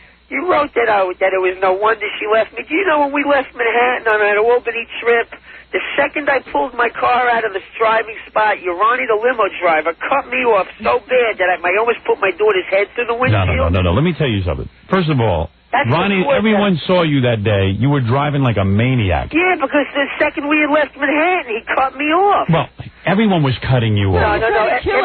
You see how you don't see about the original pulling away from Madison Avenue, right? And I've been driving a truck my whole life, and I didn't know who he was. He cut me off. I had my Oh, you're ridiculous. Corky, do you see how you have the ability to magnify small incidents and just dwell on them for really long periods of time? You're the one who magnified it. You said I was driving up like a maniac. You were. Corky, we watched you the whole way up. There's about 50,000 witnesses. I was just showing off my driving skills. All right. Hold on, there's a guy here. What do you want, sir? Hey, Howard. You got any? I don't mean to add insult to injury, but I saw Elaine Saturday shopping in Roosevelt Field. She had an engagement ring on, and she was with the two girls. And I said, oh, that's Miss Howard Stern. So she smiled at me, and I looked at her left hand. She had a nice, fat, pear-shaped diamond on her. Well, that might be Corky's ring. Right, Corky? Yeah, I bought her a $15,000 ring. Oh, that's your ring. I don't know. She looked like she was engaged, but... Really? I know the guy's on tough times. Hey, listen, I got to go. So I got to... Corky, if Elaine calls me or I can get in touch with her, I'll ask her to drop the charge, but I don't know if she's going to do it, okay? But she was looking hot, Howard. She looks good, huh? She looked really smoky. Yeah, don't rub it in. Oh, man. This guy... He's trying to get over this. Yeah. I mean, really hot. No problem. Okay. Have a good day. All right, thanks. Corky, what do you want from me? I'll try and put a call in, okay? Howard, please do something to help me, because if they do this to me this time, I'm going to become a psycho case. All right, I hear you. You know? All right, I'm going to try. What can I do? Let me just say one thing. I'm trying to make some sense.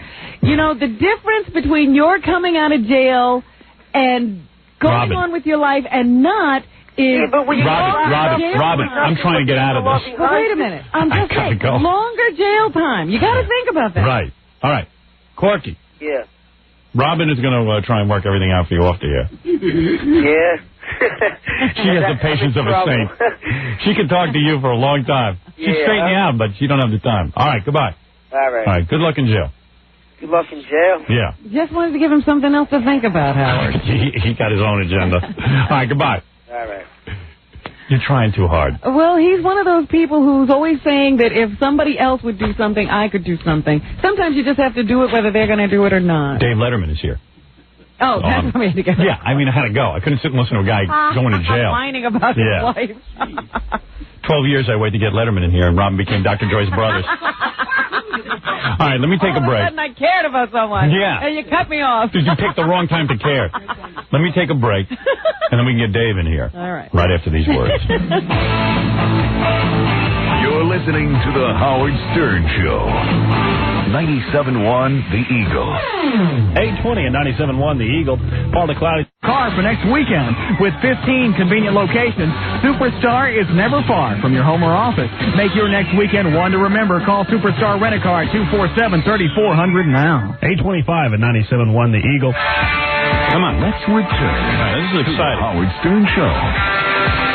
12 years in the waiting. We get David Letterman to sit down for an interview. Are we on some kind of a time limit? I know, we're probably on a time limit. There he is. Let me look. Let me see. I never thought I'd see you in this studio. All right, let's see how that looks.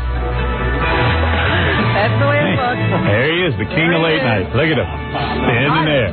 Wow. Look at that. Good morning. That's Diamond. You know, I saw... That's your assistant, right? Yeah. I saw Gary, and I'm reminded of the old days at NBC.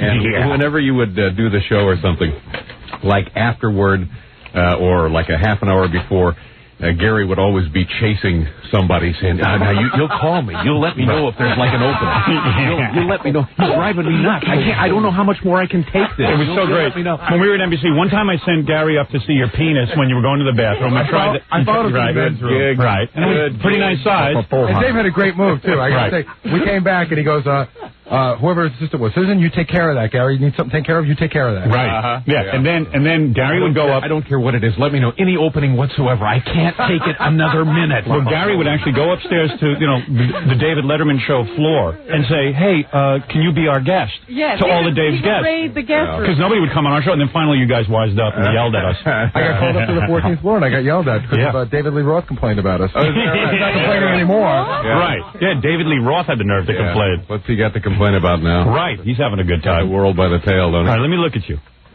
By the way, now David Lee Roth is a page at NBC. Did you know that? He's actually working on that floor. Excellent. All right, so how horrible is this for you to be here? It's not horrible at all. I tell you something. There's too many people. There's too many cars, and I was, I got important things to do today. I'm coming in here to be on the radio. I have to help you. You've been nice enough to invite me in here to help entertain America this morning. This is my reward. Everybody else on the highway, they're coming to town to look at shoes or something or go to lunch. Right. That's not important. Now, why are you so non-essential? Right. I'm here on a mission. Get off the West Side Highway. Please do me a favor. Just get off the highway. You drove yourself here? Yes, I did. All right. Now, it's no longer a viable highway. It's not. It's turned into a pedestrian mall. You don't have a driver, or you? That's the whole thing. No, Dave likes to drive his own car. Yeah. You have a driver. Don't you get tired of saying, no, left here. No, I said left. No. It's 2 blocks down, then a left. I find it tremendously relaxing to be able to drive in. No. Dave, look at me. Yeah. All right. I find it tremendously. I want to have some eye contact. Yeah, you have to look at me. That's part of being here. Listen to me. Listen, we're going to have fun. We're going to talk. Relax. We're having fun already. Listen to me. And then I go into the restroom when I get here at the Affinity building. Infinity. Affinity? Right. The Affinity broadcast. Right. You got here, and what did you do? You brushed your teeth. I go to the restroom and brush my teeth, and a guy walks in, and he's got like a tie, and he's got dark hair. Tom Chiusano. Oh, no. I don't know. He looks like a guy who wants to be in sales, but just doesn't have it together to be in sales. That's our general manager. So he was promoted out of sales. So I'm walking in there, and I'm brushing my teeth, and the guy comes in. He says nothing. He's like, I'm invisible. Well, he's a dope is what he is. Yeah. He's stupid. Yeah, go ahead. He goes over into the stall, and then he just kind of looks at me and gives me one of these, just barely acknowledges the presence of another life form. Yeah, well, yeah. And so I brushed my teeth, and on my way out, and by the way, he didn't wash his hands. It wasn't you? No, it was not this guy. No. This guy, you can tell that's a happening guy. Yeah. Tom, things are going his way. If Tom sees a big celebrity, he pees on his shoes, usually when he's in the men's room. So I'm glad he wasn't in there. I wonder who it was. So the guy, on his way out, he just looks at me and he says, good luck. Yeah. I said, well, geez, this is quite a it's going to be very easy. Affinity broadcast. I'm going to ask you questions, and you're going to answer. Yeah. Well, the reason I was so shocked that he doesn't have a driver is you're telling me that on those birthday shows when you call in, you're driving and talking on the phone at the same time? Yeah, that's right. Oh, yeah. Yeah, 1995. They get car phones. No, that makes more sense to me now. Yeah. Oh, yeah. No, he likes driving in, but to me, I find it very relaxing. Both controls, too. VCRs, they got everything. No. It just, you're very relaxed about doing this program. Why are you so tan? No, where were you? It was my blood pressure. No, were you on vacation? I was on vacation. And where do you go to vacation? You go to Hawaii? Yeah, I go to Hawaii. No, where do you go? Where do you go? Waikiki. No, where do you go? No, what do you do? I mean, you've obviously been to someplace warm. Staying at the Hyatt there at Maui. No, where do you go? You got a don't be uptight. 4 times a day. Answer the question. Where do you go? You go to Los Angeles when you're on vacation? No, I have a little timeshare condo in Gary, Indiana, on Lake Michigan. No. You go to an island. I have a place in the Poconos. Come on, you go to the island, right? Honeymoon spot, one of those heart checks. You go to an island. That's where I'm going, sure. Do you go to an island? I would see my sister and her family in Florida. I see. So you obviously went out in the sun, and when you go... When I go out in the sun, I'm out running. That's when I get this way. And you run, and that is the thing now. And you eat once a day, am I correct? Oh, no, on vacation I eat like all day. I get up in the morning and just don't stop eating. And you don't think you're getting too thin? No, because my the last time I weighed myself, I was 204. 204. Right. 204. No, you do not weigh 204. No, not now. That was when you weighed yourself. When I weighed myself, and then I said, this is too heavy. So I now try to keep myself at like 170 or something. And you don't eat once a day? The problem is, I on vacation I eat like 4 or 5 times a day. So now I'm worried that I'm not going to be able to get this off. All right, so you go on vacation, and what is David Letterman like when he is not David Letterman, when he's not doing this show? Do you think Late Shift was accurate? Oh, I didn't read it. I didn't. You saw it. You did see it. No, you had to have seen it. I didn't see it. What happened with the guy who was supposed to be on the show? Oh, we ran out of time and he got bumped. And you never had him back? No, never had him back. Did you do that? You did that? That's your own little joke. We'll have him back for his next project. But wait a second, Dave. That was intentional, right? No, it wasn't. That was to embarrass the guy. It was not to embarrass. That's why I'm in business, to embarrass people. How happy were you when you said to the guy, "Listen, you're not getting on, and you know what? Don't come back." No. That's what I said to Morty. What's going on with Morty? Now, can I give you my theory and tell me if I'm wrong? This would be good. Let me get a pad. No, can I tell you what I really think? I want to hear Howard's theory. I think Morty is Dave's producer, who was just was okay. He was. Let me tell you what I think. Yeah, okay. I think that when you do a show for many, many years, sometimes you need to have an infusion of energy or whatever it is. You need certain talents around you. Morty is a schmoozer. He's not really a creative guy. And while Morty served a certain function for you in terms of meeting the public and going out and doing these meet and greets and stuff, basically he couldn't contribute to the show the way your head writer could. So you edged Morty out. Fair assessment? Nothing could be farther from the truth. Really? Nothing could be farther from the truth. Let me explain to you exactly what happened. Morty's a schmoozer. Why Morty couldn't stay there and continue to do that? Because you're paying him $2 million a year. No, we caught him stealing computers. That's why he couldn't stay. Morty made $2 million a year, which I feel knocked me on my ass. When I heard Morty made $2 million a year, it knocked me on my ass. Right. I said, "There's no way." Now, who was paying that? Were you paying that? Give me $500,000. I'll give you ideas for the show. It was a benevolent fund. The people around the country had chipped in to support that pay. All right. No, it was. We had. I'm sorry, Morty. I hope Morty isn't gone. But we had a lot. He is. We had a lot of difficult things going on, and you have to make some choices. And unfortunately, Morty got edged out. I just had to make a hard choice, and I consider him still my friend. He was terrific, and I hope that we can continue to work together. But it's just one of those things. Every now and then, you have to do something. Well, what were the choices? No, I understand. I'm not at liberty to go into this right now. I would like to fire my producer, but I just can't. I would like to know what the choices were. Well, I'll tell you. I'm not telling you. Come on, you better fess up. You want me to tell you? No, get out the sodium pentothal. Morty doesn't. Diamond knows this. Morty is a schmoozer. He's not like a real but at one time there was a $2 million Morty is a very nice man. Morty's a great guy. Made an invaluable contribution to the program, and we're all going to miss him. Yes. If it was invaluable, he'd still be there. Okay. Now, who irritates you more, Morty or the guy from Late Shift? I don't even know the guy from Late Shift, and we didn't bump him intentionally. We just ran out of time because the show was just that good that night. And we just did Morty get to take the elevator down, or did you push him out a window? Be honest. Why don't you tell the truth for once? Morty is fine, and Morty will be fine. So he's gone. At least Morty's not making $2 million a year. I don't know that he's gone. We have another position that we're hopeful that he will be interested in. We're trying to work out a deal. All right. Word association. Kathy Lee Gifford. Lovely woman. Really? Yeah. You feel that way?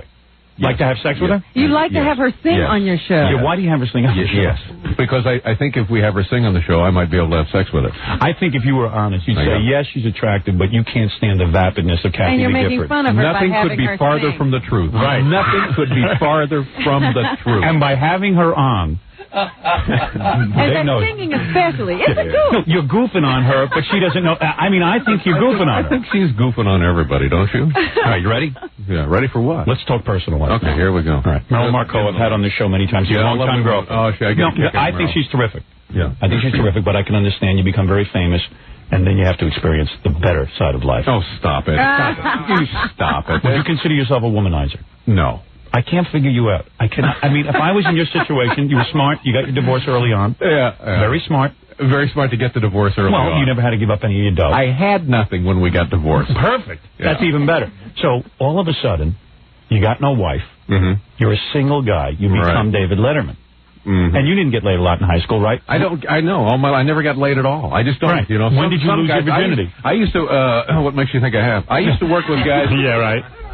I used to work with guys in Indianapolis. There was a guy who was like a director or something. Right. And one morning, he comes to work, he's like an hour late, and everybody, because, you know, you got nothing, it's a local station, you got nothing to talk about. I said, well, where the hell were you? And he said, you're not going to believe it, man. I'm driving 465, this beautiful woman in a car pulls right up next to me, she starts waving and honking, the next thing I know, we're in a hotel, and I'm just screwing my brains out. Never seen her before in my life. Right. Yeah, well, that never happened to me. That never happened to you. Hey, how about that radio voice, though? We're doing like a little radio play. No, you're doing very good. You're doing good. Man, so the guy says... It's theater of the mind. Yeah. Very good.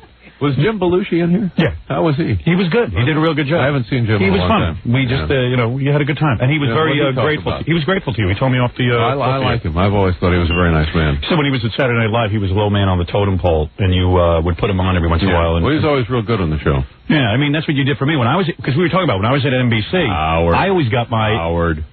You don't want to talk about it? No, I'm just making noise. Oh, I got my... I don't get to be on radio. All right, get back to the... I'm just making some noise. Howard. Get back to the cans on. Get back to your personal life. No, I just want to talk for a second about when you used to be on the show. You'd rather talk about that now. Well, I can talk about that for a minute.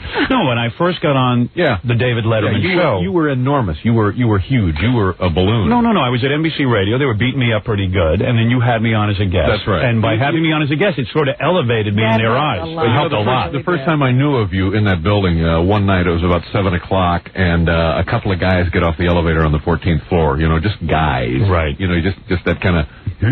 that kind of guy. Guys.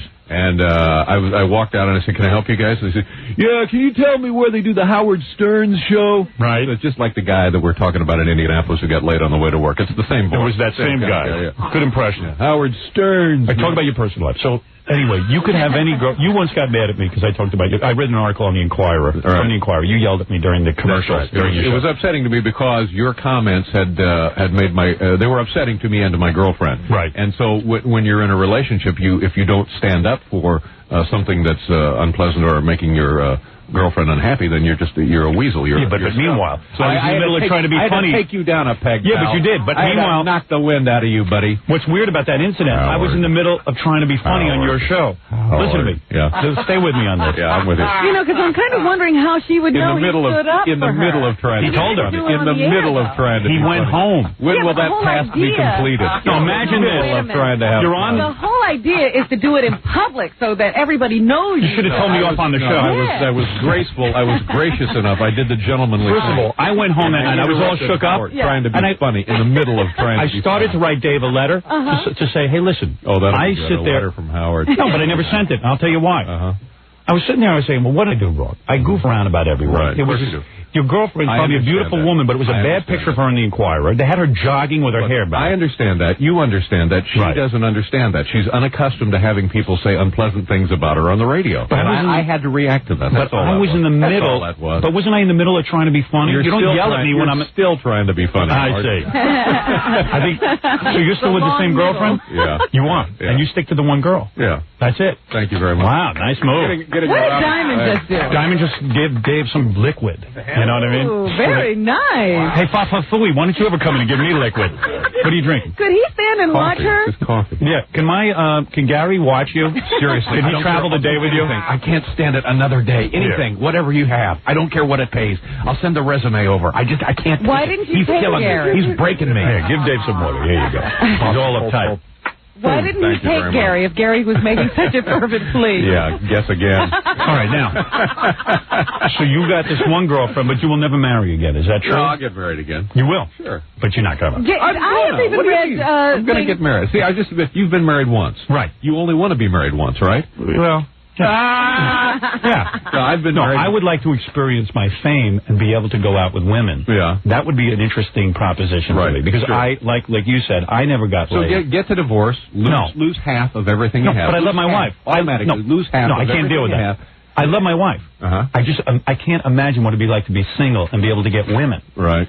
And you're experiencing that, and yet... No, he's not. It's another frustration for you. It's sort of like being in the middle of trying to be funny. But you've done the whole actress thing. I mean, I've done the whole actress Yeah, right. thing. You've dated actors. I've never dated an actress. After Merrill, you never went and, like, dated some of the women from the show? No. That never happened? No. What's going on? Well, they don't want any part of me. That's so wrong. No, they didn't want any part of me. What about that thing where he wrote on his hand, "I hate myself"? Yeah, it's a Terry Garr. Oh, isn't that flirty? That's a move. No, you know what? That's a Diamond. Is that a move? No, let me. Yeah, come on. Oh, yeah, all right. You can't say. That's a move. Sure. No, it's the beginning of the show had not gone very well, and I was upset because the audience wasn't responding because you take it too seriously. I was not funny. I was in the middle of trying to be funny. Right. And the audience, I was in the middle of trying to be funny. But didn't Johnny Carson teach you to chase broads? I mean, yes, he is your idol. Yes, he did. Yeah. He got I went out. He was running a seminar for like 4 weekends out of his house in Malibu. You'd go out there and he'd hire actresses to come in and you'd chase broads. Can I tell you something? The Johnny Carson School of Chasing I don't broads. believe for 1 minute that you worship Johnny Carson. I don't buy that. Why I think that's a not? load of... Why? You because don't believe he likes Regis Philbin. You don't believe a lot of stuff that Dave says. First of all... Who do you like in radio? Who do you look up to? Cousin Brucey, I know he's a big fan. You're a big fan of his. Cousin Brucey. No, I'm not a Cousin Brucey Who do you look up to? I'll tell you something. I think radio is an abomination. Yeah, but who do you look up to? When you were a kid growing up out there in Long Island... I used to listen to a guy named Brad Crandall. Brad Crandall? What kind of guy is he? Crandall. What did he do? He was on NBC late at night, and he would give out advice. Oh, First he started, the Brad Crandall show. Yeah, he started out... Did you ever hear it? No. The guy started out... He was like... People would call him up and go, Brad, I have a broken door. Right. Oh, like Bernard Meltzer. Well, wait a second. He said, how do I fix it? And the guy had knowledge. He obviously had worked in some kind of department store or something and knew how to fix the door. Suddenly, next guy goes, Brad, my mother's going in for brain surgery. What kind of doctor? How do I get by? All of a sudden, the guy said, well, I got to be a know-it-all. Then he just started advising on brain surgery.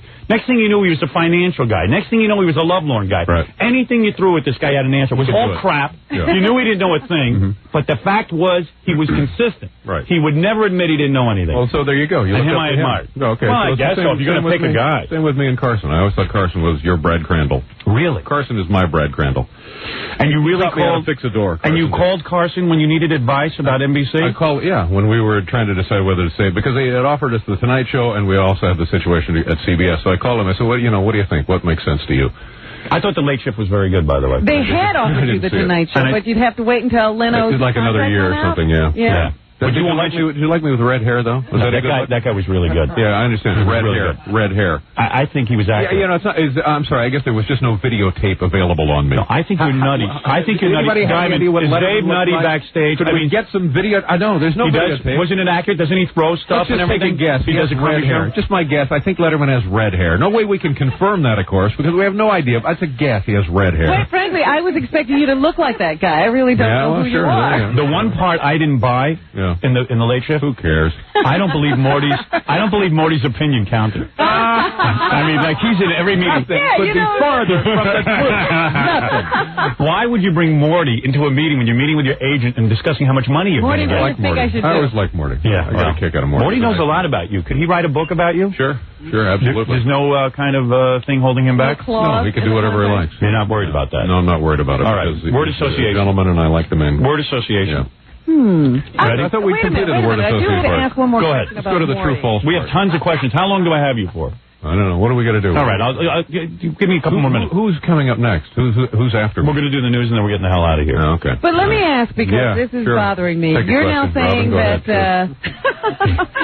you're now saying that Morty is not doing anything. There in the paper it said that he was going to take this new deal at your production company. Yeah, I don't know that he has. There's no new deal. No, there's a new deal. Just what is he going to do? It's a big deal. If Morty can develop a show. No, there's one show already there. That's what's a Bonnie Hunt show? That's going nowhere. And let's be honest, Dave knows that. HBO show, and then also a deal to a primetime development deal, which could be very, very lucrative. I just want to say one thing, Howard. That primetime deal could be very lucrative. I'm enjoying the medium of radio right now. That was Morty bouncing on the awning on his way to the sidewalk. All right, talk to me. I had listeners call up. I had listeners call up at 6 o'clock this morning and get questions ready for you. The first question was, we want to talk about hair. All right. My theory is you wear a little bit of a piece. Yeah, take a look. Let me see. Come on, kids. Everybody, come on over. Take a look at my hair. Oh, well, maybe not. Everybody, line up. Come on. There it is. Take a look. Pull on it. Jerk on it. All right. Lick it. Touch it. Well, maybe it's not. All your friends. I was on your side, Dave. I said there was nothing there. You know what it is? It drives me nuts. I like to joke because I have bad hair. Right. You wouldn't know anything about. I have beautiful hair. I have a bad face, so there you go. We're even. Right. Harriet. But there it is. That is the one myth gone. So there you go. Yeah, we got to do a little bit of this. But see, the other thing, honestly, if I had hair work done, if it's like a piece or an appliance or plugs, and this is how it turned out. Yeah, right. You'd be mad. Wouldn't there be like the biggest lawsuit That's true. in the history of litigation? Talk to me about the horrible incident in your life, Mrs. David Letterman, the woman who was in love with you. Now, tell me what's going on with that. Is she still bothering you? I haven't heard from her in a while. Really? So they have her under control. Somebody sedated her. Something has intervened. There has been an intervention. Did you hire some goons to beat her up? Do you miss her? In a bizarre way, it's the biggest compliment you can have. If I could hire goons to do that kind of thing, you think I'd be here today? Thank you very much. Let's do some more of that. Come on. You would come after me? I doubt it. You like me. I like you. I think tell me my last appearance on your show. I'm talking about very strong. I'm talking about when I came out as a woman. Very strong. And I did the interview. Diamond, best big, very strong. Name someone who ever did a better appearance on your show. I can't think of anybody. You know what I liked about that? It was very a lot of preparation. Right. A lot of preparation. Right. You executed it flawlessly. Thank you. And I would have to give it. It was a nearly perfect sevens across the board. There you go. Perfect sevens. Yeah. All right, I'll take that. That's very good.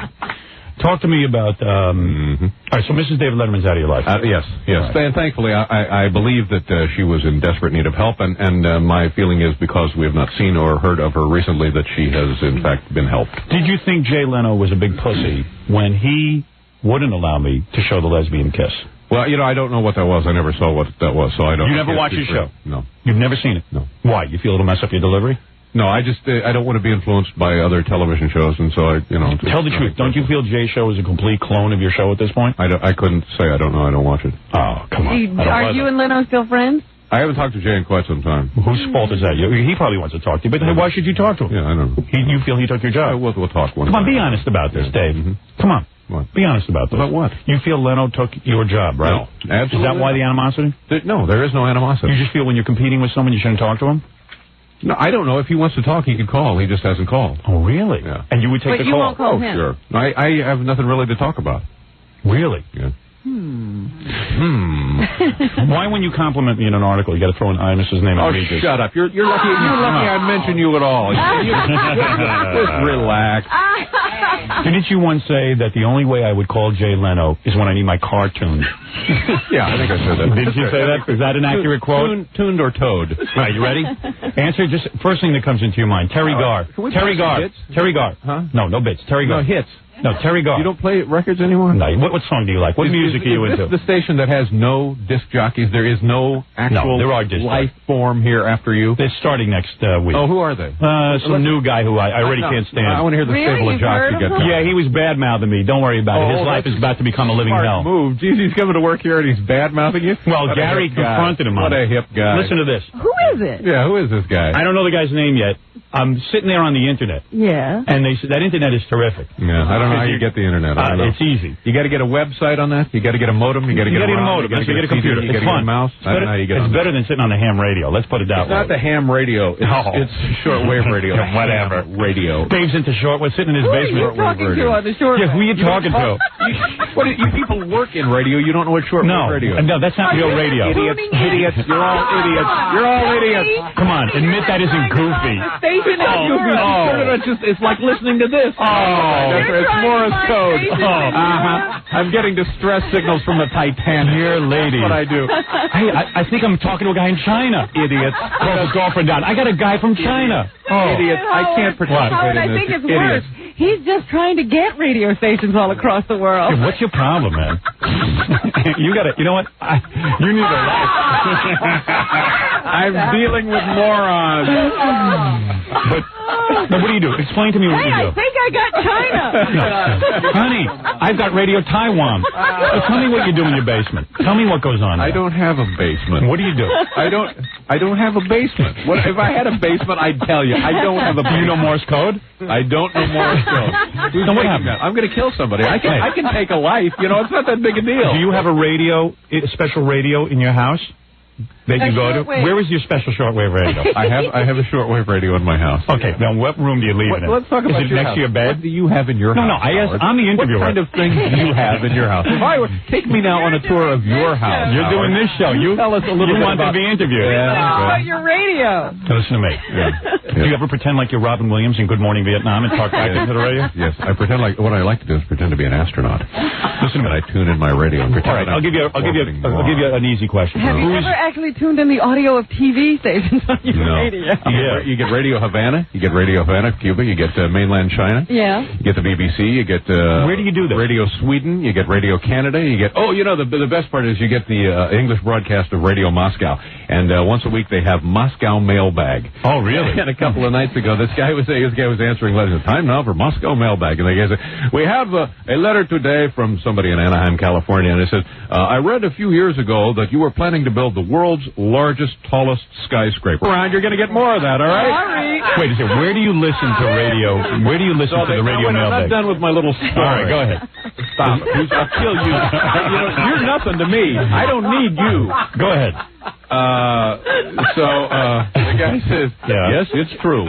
We wanted to build the world's tallest skyscraper, but we looked around for plans and couldn't find any. And then we went on to the next letter, of course, but what could we do? We just couldn't find the plans. Why did you pick Tom Snyder to follow you? I like Tom. Can I tell you why it was a mistake? It's not a mistake. When you listen to me. Yeah, okay. No, why don't you take some advice? Never mind. You're getting your advice from Morty. Like talking to a dermatologist. You finally woke up on that. Lotion or cream? What do you listen to me? It should be the lotion. It's lotion. Listen to me. Listen to me. Listen to me. Listen to me. Listen to me. When you have a guy follow you. Right, exactly. Like Tom Snyder, who is a no-talent jack-off. Exactly. When you have a guy like that, it doesn't create... Was that jack-off? Yeah, that doesn't create exciting... That's not exciting television. You take a guy who could do something there... Right. I was shocked that you didn't call me. Not that I would have taken it. We called. No, you didn't call about that slot. No, you're lying. You called about a different thing. You're breaking my heart. You're not lying to me. Oh, come on. We called. Tom Snyder?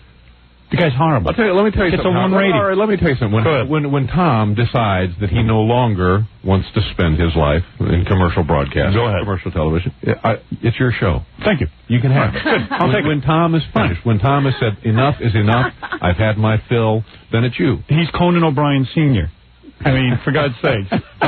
Conan O'Brien, you really think he's a talent? I like Conan, yeah, I do. I think that they do a lot of inventive, imaginative things on the show. I don't believe that. It's true. I don't believe you're saying that. True. I'm saying it.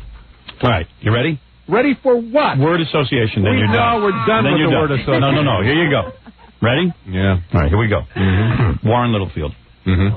Genius, a television genius, a programming giant. Bob Morton. A visionary, Bob a programming genius and a television giant. Bob Morton. A very nice man. I think the world. Larry King.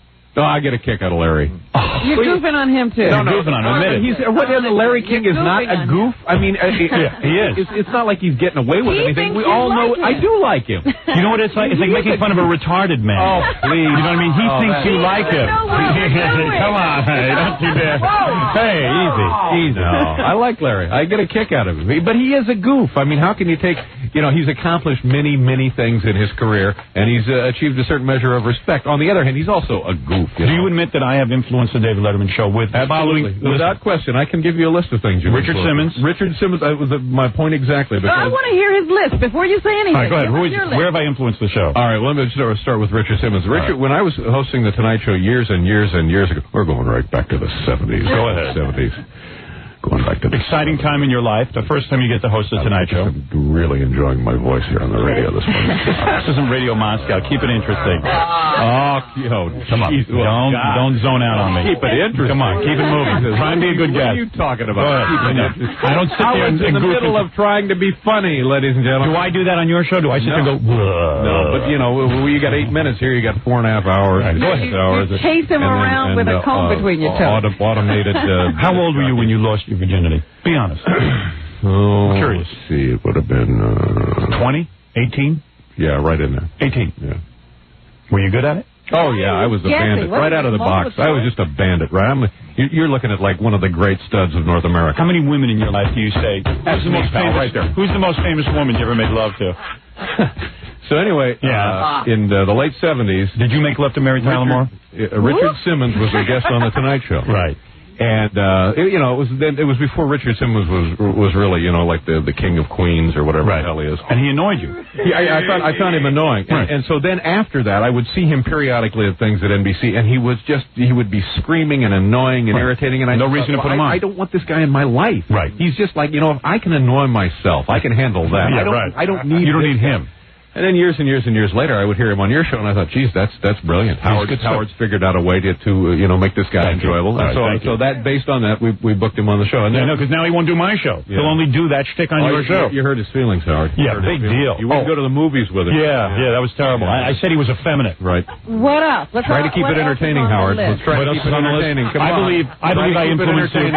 Excuse me, I'd like to hear what he has to say. Oh, okay. Good Lord, we finally get him here. Let him talk. I am letting him talk. Thank you very much. How else have I influenced the show, please? After I used to listen to you talk to your mom, I felt responsible for that. Yeah, I started calling my mom on the radio. Did he listen to our list and he's just regretting it? Yeah, I think so. I think he did trouble. Really, right? Yeah, that's true. Yeah, Meryl actually felt that I had something to do with it. Yeah, clearly, without question. Because she said you weren't even that close with your mom. You're a genius. Is that true? You're not close with your mother? Mom and I have a lovely relationship. Really? I don't think you like your mother. Nothing could be farther from the truth. A wonderful woman. Diamond's learning a lot about you today. All right. Dave, you've done well. Seriously, no. What? You've answered all our questions. I have one final question, and I'm going to ask you. I don't mean to put you on the spot, and you can tell me if I'm putting you on the spot. So you're putting me on the spot. All right, final question. Wait a minute, before you ask, who's going to pay my parking? I have the question. I did read that you're, now doing that shtick where you say you want to have children. I'm doing the shtick. You do want to have children? It's a bit. I'm running a bit there. Yeah, it's a bit. Where is he doing this from? He does it in interviews. I thought it'd be hilarious to have a couple of kids. He's thinking of getting married again because he wants to have children. That's right. Is that right? Just a bit. Just a little comedy. Why would you want to have? Why would you? We're doing a little skit. Listen to me, buddy. Why would you want to have kids? I would like to have children. You get kids. You get like 6 of them or something, don't you? Yeah, that's right. Why would you want to have kids if you've got this perfect life? You'd like to go home. You don't want to be annoyed. All right. You're selfish in the sense that you're selfish of your own time. No, one day I would like somebody to run the estate. That's why. So why don't you marry? We're looking at. Why don't you marry this girl that you're with? She's an NBC camera woman or something. That's right. She works a camera. She works in sports. She works a sideline camera for the NFL. How do you meet a girl like this? She holds the parabolic microphone on the side. And you see her down by the end zone. Was she thrilled when you? I have not thrilled this woman in many, many years. Now, you're a tough guy to live with, but how do you pick up a woman when you're David Letterman? Like, I don't pick up women. Where did you meet this woman? At work. That's right. You mean you just saw her in the commissary or something? Yeah, in the commissary. That's exactly where it was. No, how did it happen? I love romance. She was pulling cable. Well, tell me, how did you meet her? She had her gloves on, pulling cable, and I was come on. Why are you uptight about this? I'm not uptight about it. Was this one of Morty's cast-offs, or was this a woman you met on your own? No, that's right. That's all I can do for myself. No, Dave, be honest with me. I'm being honest with you. Everyone's fascinated by your personality. You're very guarded. Starting to get on my nerves. Come on, give me one more minute. No, I'm not giving you a minute. I'm starting to get on my nerves. You're on borrowed time now, pal. All right, I need you to do a scene in my movie. Sure, I'm going to throw it at you. You tell me what you think. I'll be in it. You will? Mm-hmm. That's it. And wait a minute. Tell me what the scene is. All it is Am I naked? Is somebody farting? Is it something like that? Remember the time early in my career when I came on your show? Yeah. All right. I came on your show. Listen to me. I'm listening. And I walked on, and it must have been one of the first appearances. And I went on and I started ragging on NBC. Right. And you thought it was funny. Right. You were working for NBC at the time. Sure. I just want to recreate that for about 20 seconds. Right. That's all I need. Well, sure. You would do that?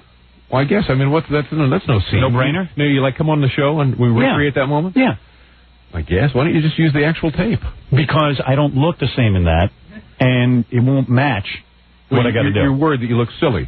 No, I'm going to look silly, but it's a different time period that I need it for. Yeah, sounds great. Well, just think about it. I don't want to put you on. I don't want to put you on the spot. No, let's do it. It sounds great. All right, now this woman. Yeah. Just let me understand something. You meet her at NBC, and then you're David Letterman, right? So she says, hey. Do you send somebody out? Yeah, that's right. I send somebody out. It's my team of goons. You do have my team of goons. I have my people. Exactly. You saw her. You were attracted to her. They sedate her. They put a little something in a handkerchief. No, how did you make the move? They get her limp. They bring her back to the office. How did you make the move? How did you make the move? How did you make the move? There was no move. Do I look like a guy who's got any moves? What did you say? Yes. I have no moves. Yeah, but you don't need moves. You're David Letterman. That's David. You can get girls. Tell me. Do you do it yourself, or do you send? No, or does Diamond go pick up these? The team of goons takes care of everything. And Diamond, what's your job? You do everything? Leave her alone. I know even when Dave calls my house, you got to make the phone call. Leave her alone. She's not talking. Don't talk to him. Why not? We're done. We're out of here. Have the team. Are you in love with Dave? Bring the car around. Are you a married woman? You were? All right. Do you love Dave? Did Dave end your marriage? Stop it. Leave her alone. She loves Dave. Yeah. All right, wait a second. Just finish the story, because it's a good story. What story? It's romance. What story? You meet this girl in the commissary. Finished. Well, I don't know where we met. You want to talk about that? I'm talking. There's nothing to talk about. Where did you meet her? We met somewhere in the building. Right. I don't know. You walked up to her and said, "Hi, I'm Dave Letterman." Exactly. I walked up and I said, "Hello, I'm Dave Letterman, and I'm attracted to you." And then, would you go out with me? You know, it was like a 9-year honeymoon. It was just unbelievable. It was just amazing. And you live with this woman. She lives in New York during the week, and then she comes out to Connecticut on the weekend. Follow her, okay? Hire somebody. Follow her. Leave me alone. You're really uptight. I'm not uptight. I can't believe it. I can't believe it. I heard you dated a girl from Radio Moscow. That's matter of the city. Anyway, listen.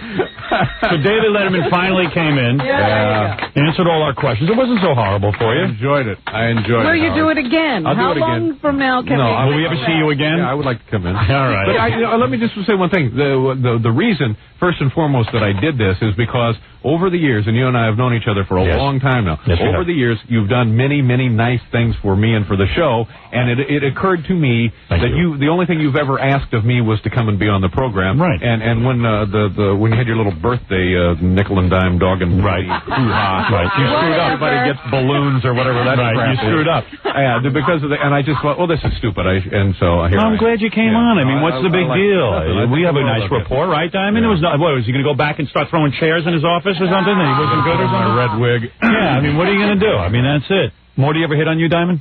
We got to go, Howard. No, you got to go. All right. Got to go. So listen, thanks for coming in. Nice to see you guys. This was exciting. Yeah. Are we going to find out something wacky about Morty in a couple of years? Oh, yeah. Like, what do you find out something wacky about? What more do you need to know about? No, it's exactly what I told you. What else wacky could there be? You know what was weird? Remember when you used to call me at my house, and then we stopped doing that because I would talk about it on the air? Right. Did that really upset you? Yeah. It did? Yeah. Yeah, it did upset me. Because, it's like, wrong. I had things to say to you, and then the next thing you know, there's Howard being an idiot. And to tell the world. It's stupid. You make it very difficult to be friends with. But that's the problem. I would like to be your friend. I would, too. I don't have that many friends. It would be great to have. You know what the problem with that is? But then I would think, okay, I'm telling someone, we went and did it, and then the next thing it's on the radio. Exactly. Well, I don't want it on the radio, so stop it. You were exactly right, because I know I could promise you right. Have no friends. I have no friends. My wife takes me home. Why do you have no friends? My wife. I'll tell you why. You're a sociopath. I am. That's your problem. You're a sociopath. Who are your friends? Yeah, you have no friends either, pal. Who are your friends? Yeah, right. Who are your friends? Don't you hate hanging out with people? Well, my little pen pals from, the Shortwavers Club. The little Shortwave Club. Tell you what, you like to gamble? You like to play cards? No, I don't like to gamble. You don't play cards? I don't play cards. You do guy stuff? Well, yeah. Besides the dopey racing? Racing. I like racing. Please. Yeah. What the hell is that? Sitting in a car. That's for sissies. Yeah, right. What do you like to do? You like to go racing? 40 miles an hour. What is that? You like to play blackjack? No, I don't like to gamble. What is it? Maybe we can invite Mr. Letterman to our next scores party. No, he would freak. No, that'd be good. He doesn't like girls. I mean, he's like into serious girls. No, I'd go. I would like to do that. No, you would flip out. You would never do it. Would strange, embarrassing things happen? No, we all sit there. There's strippers. We get. I understand that. The lights are low, and we get lap dances and stuff. Yeah. But you're not that kind of guy. I don't know if I want to lap dance with you in the room. You wouldn't know I was. Because I would think that that's some dynamic that that you're enjoying. So we could have been friends, but we would never have gotten together, would we have? Let's say I could keep my mouth shut. No. That's what I'm saying. Now you're delusional. I would talk to you. I think I could keep quiet, but I don't even trust myself. My wife. Because I want to tell you something. There are things that you and I understand, experiences that we share being in broadcasting all our lives. Yes. And sometimes it would be nice to pick up the phone and just share those without fear of them being broadcast on the radio. I'll give you my word. It won't happen. And let me tell you why, sir. Let me just tell you what. I'll tell you what. You, sir, are a sociopath. That's your problem. But it was weird for me when you would call anyway, because it's like, I don't know. I don't know how Dave can call you so many names. Well, he's as sick as I am. Because he can't even speak to you in the hall. He runs away from people. If you call Howard after sundown, there's some kind of an alarm goes off. You're as weird has set. We got a call from the Naval Observatory. You can't call Howard after the sun has You set. are as weird as I am. Yeah. You have as many emotional problems as I do, and you can't relate to people like I do. Flattery. You have the same problems as I do. Let's face it. And you know what? My wife even says to me, she says to me, promise you won't talk about this on the radio. And I say, and I mean it. I say, I promise I won't. I swear to you I mean it. And I'm sitting here, I'm looking at Robin, and I go, the difference between right and wrong. That's your problem. That's my problem. You're absolutely right. You just don't know. I know I don't. That's why I would never even say to you. You are morally bereft.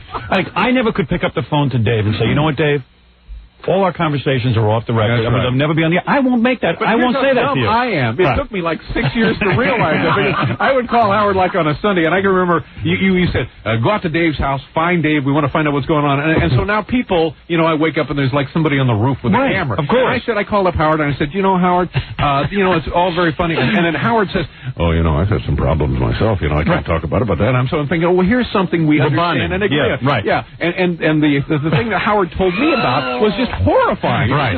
It was just the This is bad stuff. I just thought, Howard, I knew I could trust you. Understood. I knew you wouldn't tell people. That's what I like about you. Well, then that's why I like you. The next day, suddenly I'm an idiot because I made the mistake of calling Howard at home. And he's like, can you believe this moron? He calls me at the house. And you see, I could have had a show business friend and everything. And a powerful show business. It only took me 6 years to figure that out. That's why you do those. I don't want it. You know why? Because I would be a terrible show business. You have no conscience. That's right. You said right away it would be too much pressure for you. It's too much pressure. I have 4.5 hours a day to kill. Exactly. Sure. I'm about to start a motion picture, Dave. Yeah. When is a principal photographer? We start lensing.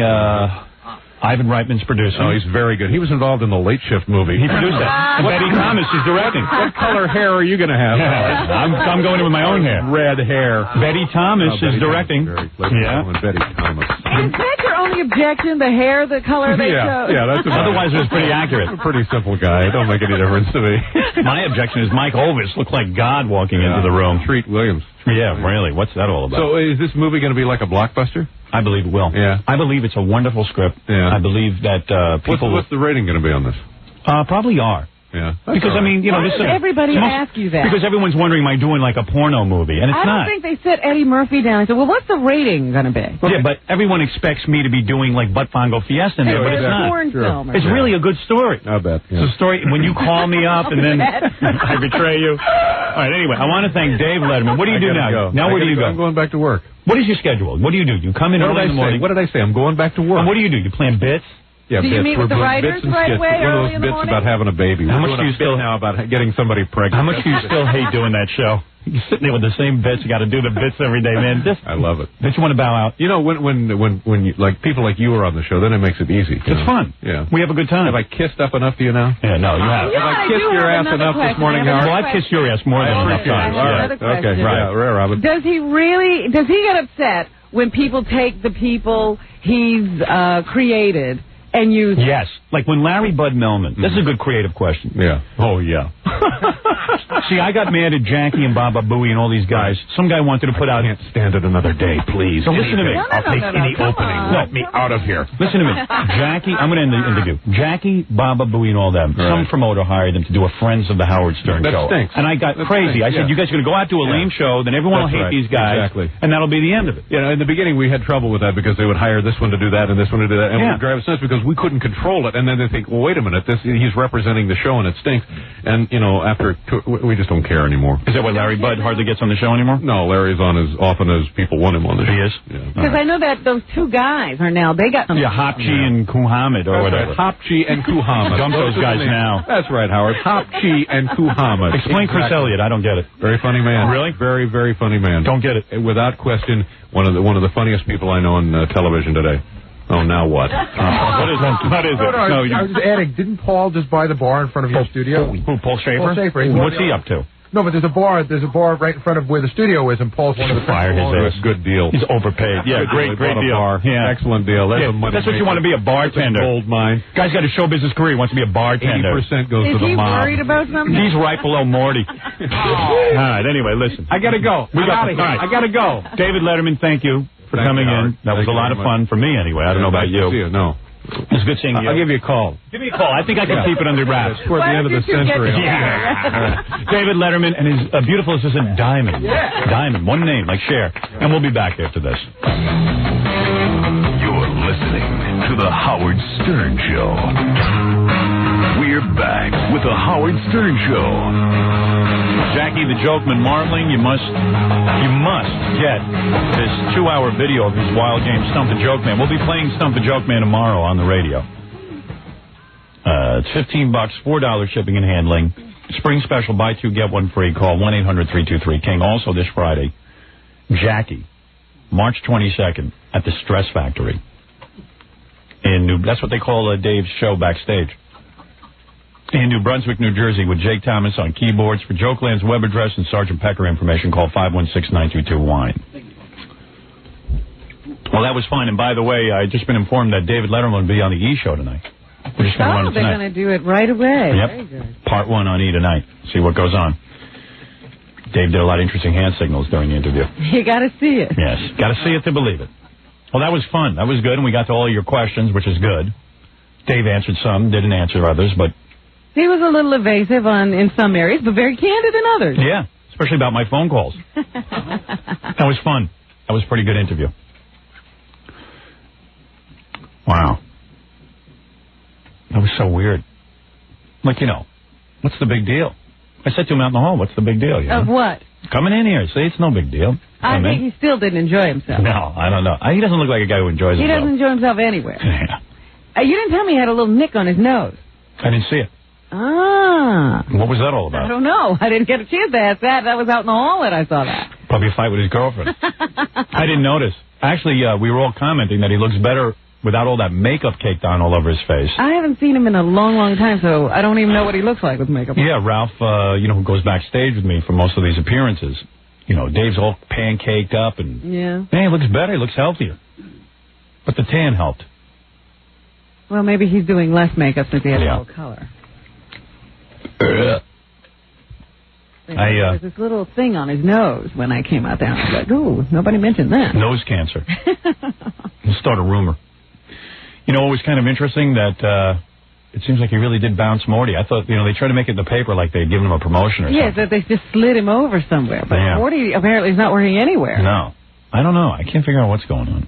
In the paper, didn't they try and make it sound like it was something Morty had requested? Right, yeah. Well, they're trying to put a nice spin on it. He was planning, it was time for him to move on. Yeah. It sure was. But to what, we don't know.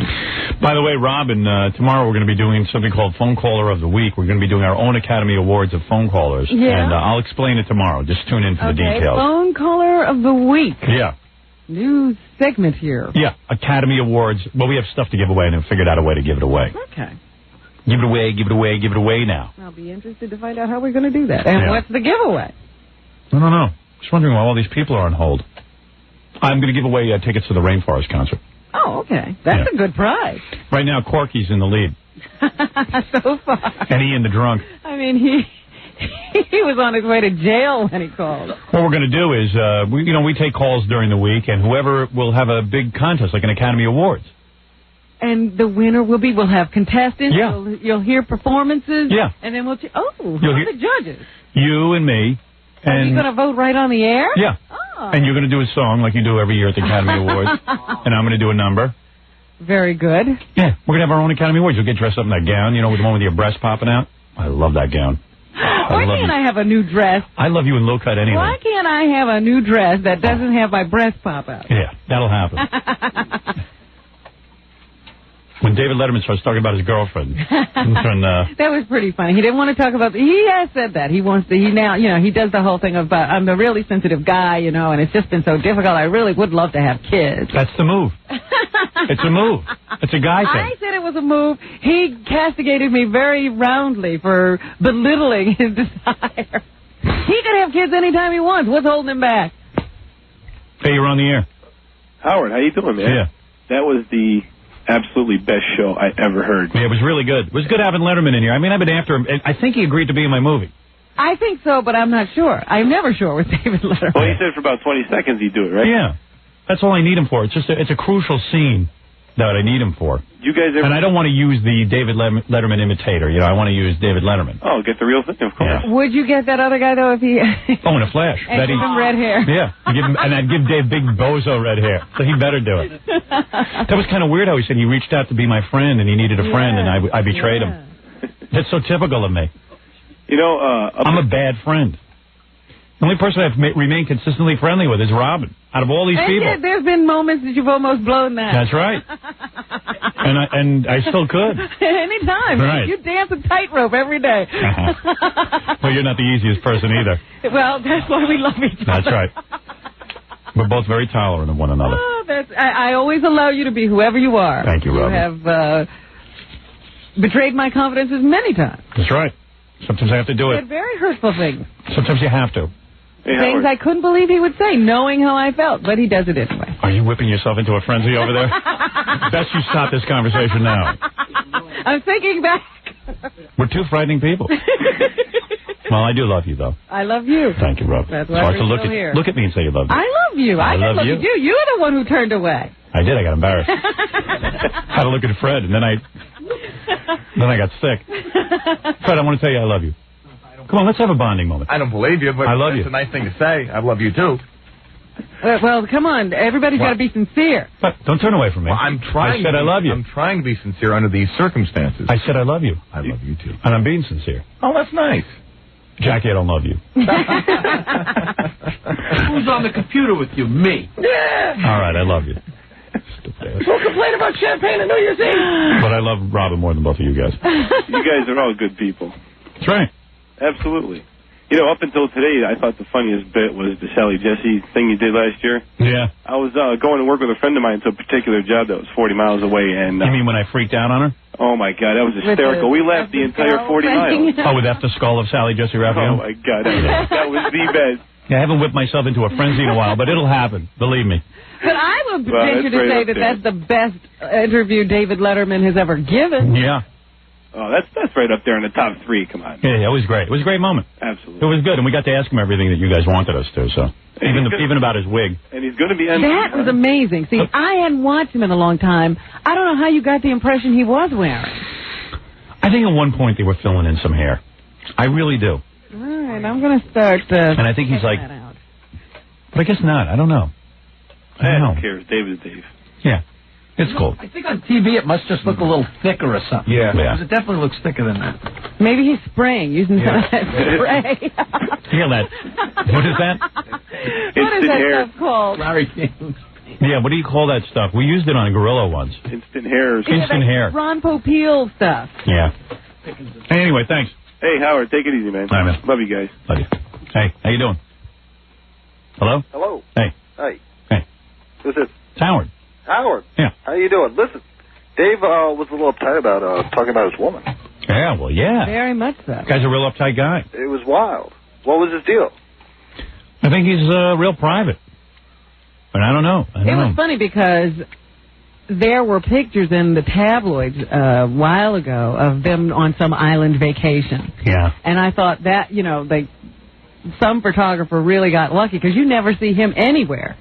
And they were holding hands walking down the beach. Yeah, he's trying to be like real private and stuff. Yeah. Is she hot?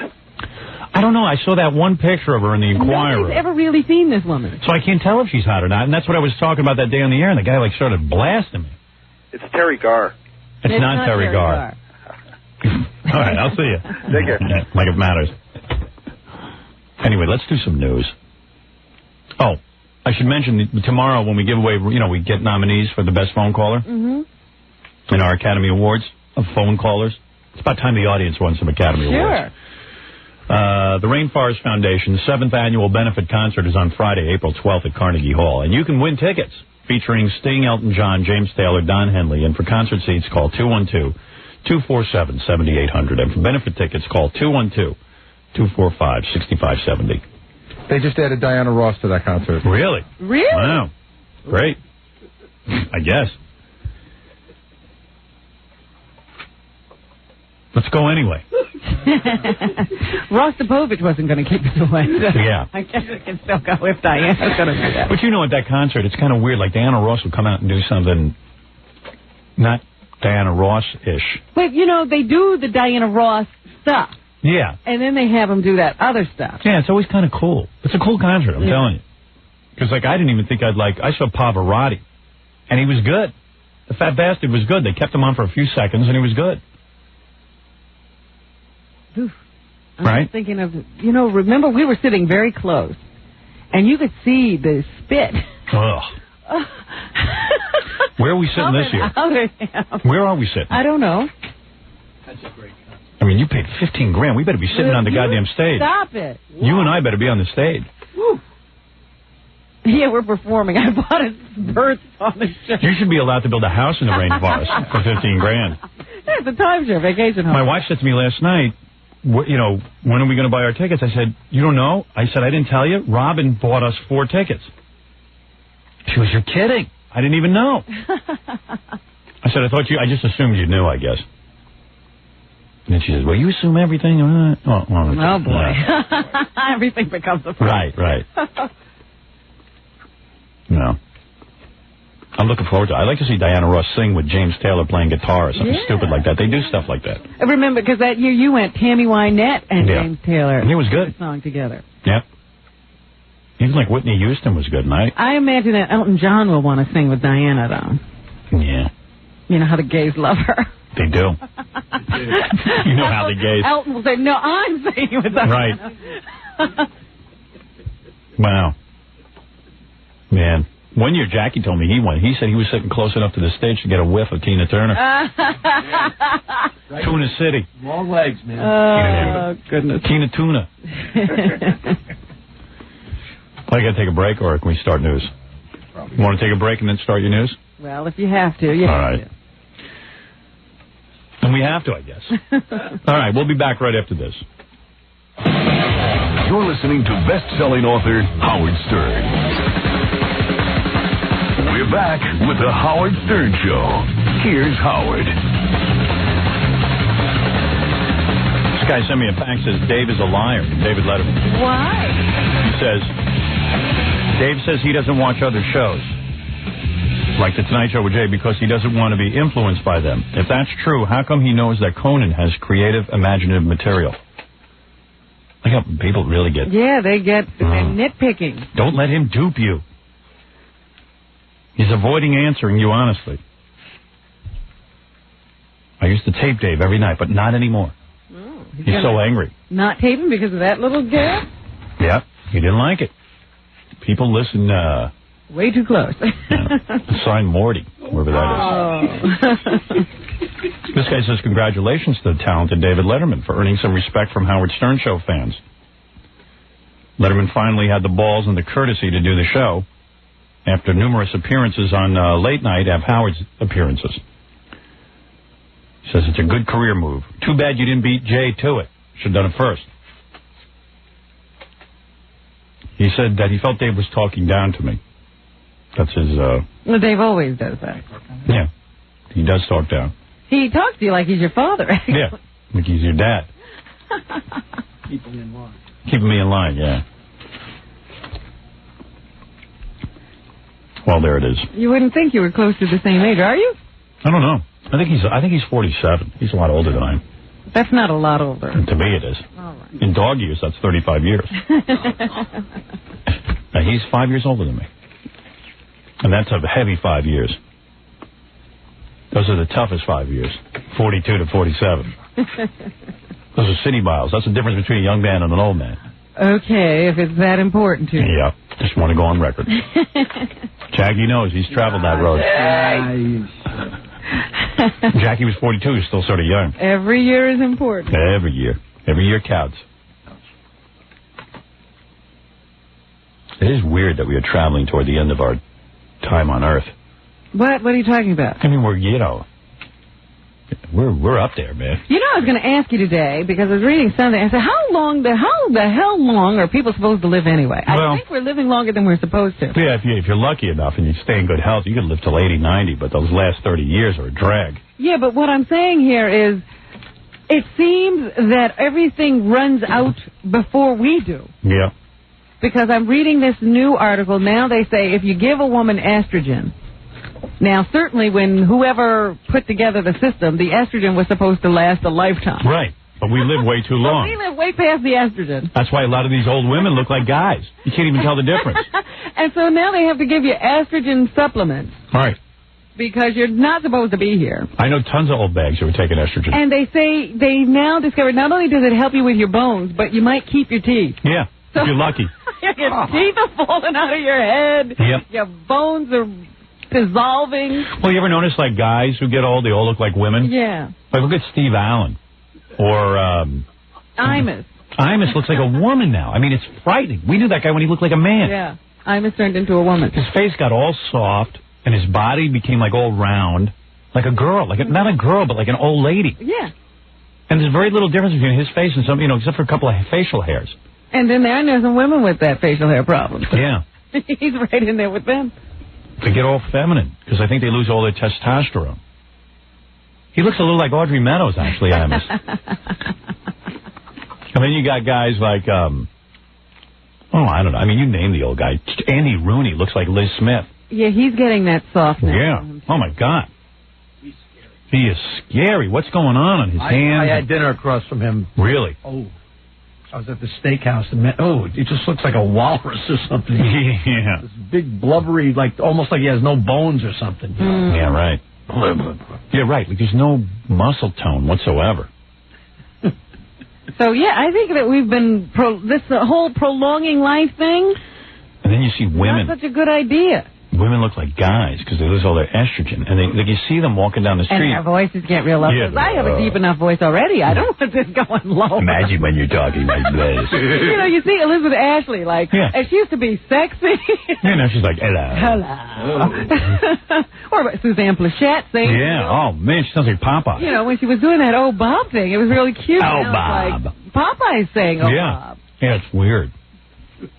Lucy, another example. What happened to her voice? They shouldn't let you on TV when you get that old. There should be rules. Yeah, rules about TV. Anyway, let's get to the news. That's part of it. I was trying to figure out exactly how long we're supposed to stay here. Because it seems that we've prolonged the thing way past reason. Go ahead. The woman who was in a coma, remember, and she was in a nursing home. She's been in a coma since she had a car accident 10 years ago. She's in this nursing home, and then all of a sudden they discover she's pregnant. Wow. Well, it wasn't by her own doing. Some guy must have raped her. Yeah, and they say a number of employees at the nursing home could be the father of the child and all that stuff, and they were trying to get blood tests on everybody to try to track it down, and some people are cooperating, other people aren't, and they just don't know who the father is at this point. Well, the baby was born. Wow. Premature.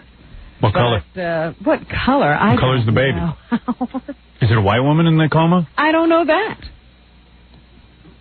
Does the baby look like Morty? Just kidding, Morty.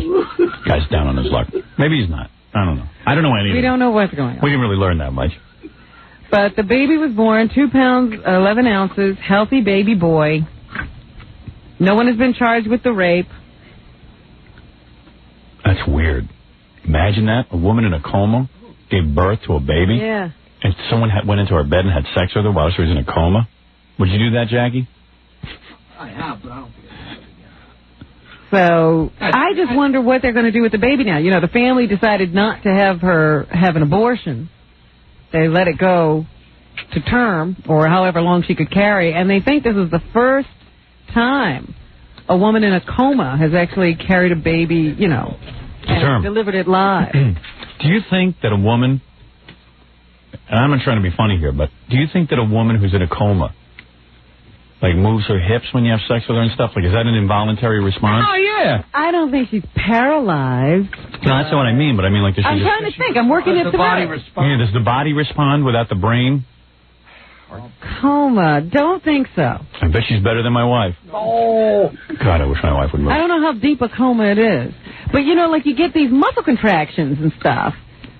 I had sex with my wife yesterday in the afternoon. Forgot to tell you. Jesus, Howard, do you have to report every time? Yeah, don't I? Isn't that my job? I don't require it. Did it to her in the bathroom. Well, since she was looking real good, and I pull her pants down. And she goes, I have to leave. I have to go pick up the kids. I said... Oh, the kids were still in school? I don't know where they were. They were somewhere at a friend's house. I said, how much time you got? 5 minutes. I said, that's all I need. I threw her up. Good time. I threw her up on the counter, pulled her pants off, pulled my sweatpants down. Let's get physical. So you were attractively attired. Had you just worked out or something? Yeah. And she goes, how do you know? What are you there? She goes, you smell. She goes, you smell. Didn't you shower? I go, does it smell like I showered? I said, I'm not that smelly. I don't sweat that much. She goes, yes, you do. Yeah, it's her nose, Howard. I reeked. And then I propped her up on the counter. Aren't you way too tall for a counter? No, I got a high counter. I stick her up on there. She's sitting. I'm standing. And it's a perfect match. I have to get on my toes, as a matter of fact. Ooh, so it meets... Yeah. It's a high counter. It is. I built the counters high. It's a shelf in the medicine. Yeah, I shove her in there.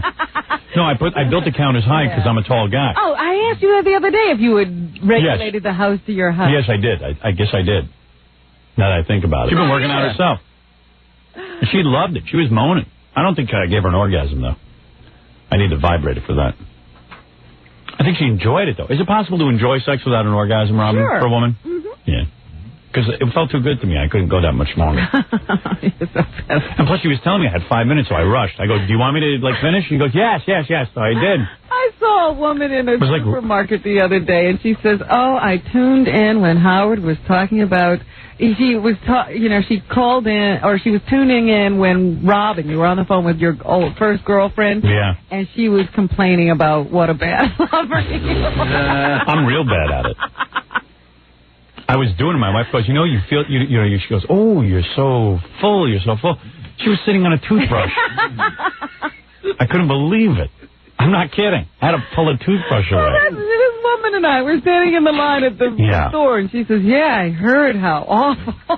I should replay that, too. It was an interesting account. Yeah, I'm pretty bad in bed. I admit it. Hey, I'm not going to lie to you and tell you I'm some Romeo. Girls, it ain't fun being in the sack with me because it feels too good. I can't worry about your pleasure. I'm a very selfish lover. Amazing. Very selfish. I got a question. Yeah. You having all these sex scenes in the movie? Is there any sex scenes between you and Allison, or are they fantasy sequences? No. Sex scenes. Are you going to have yourself being good or bad?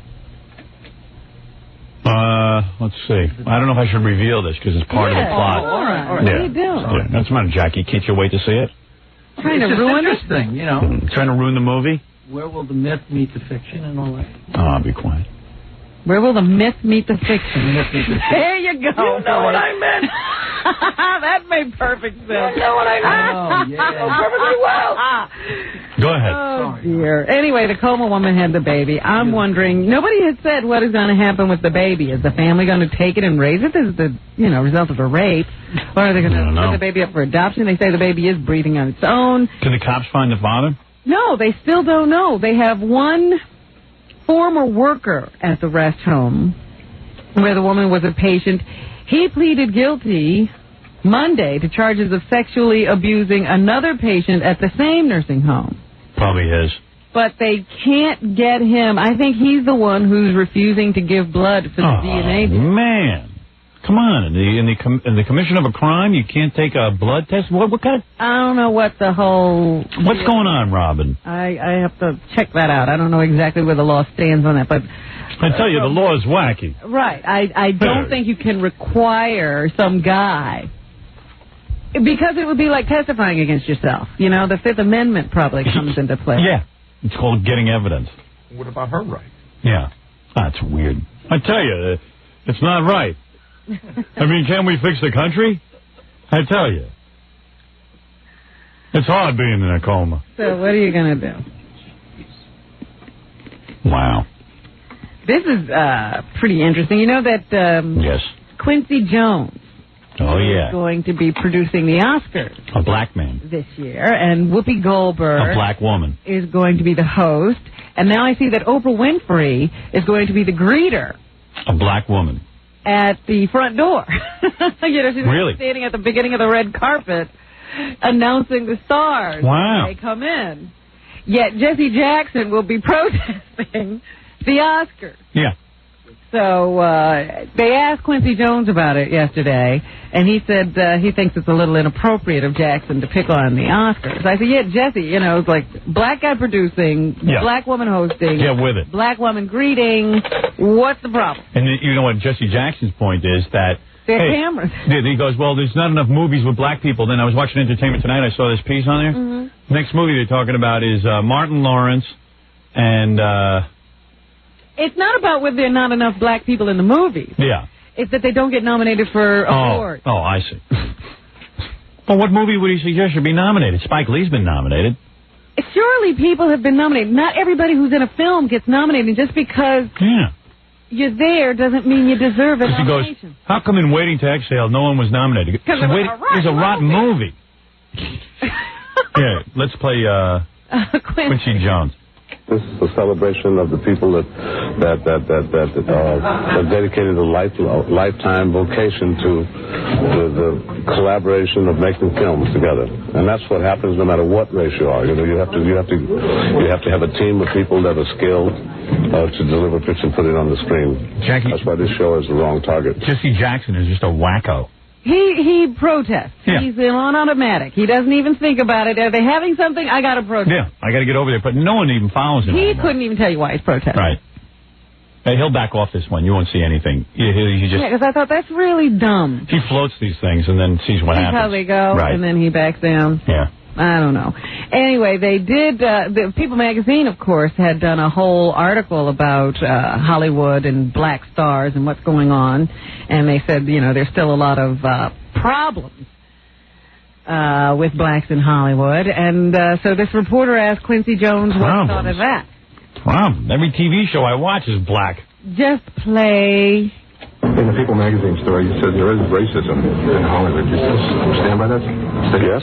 Yes, I do. Of course. You think the one lone nominee in this Houston represents a form of racism? No, I'm not talking about that. I'm not even applying it to the Academy Awards. We're talking about it in our business period. Really?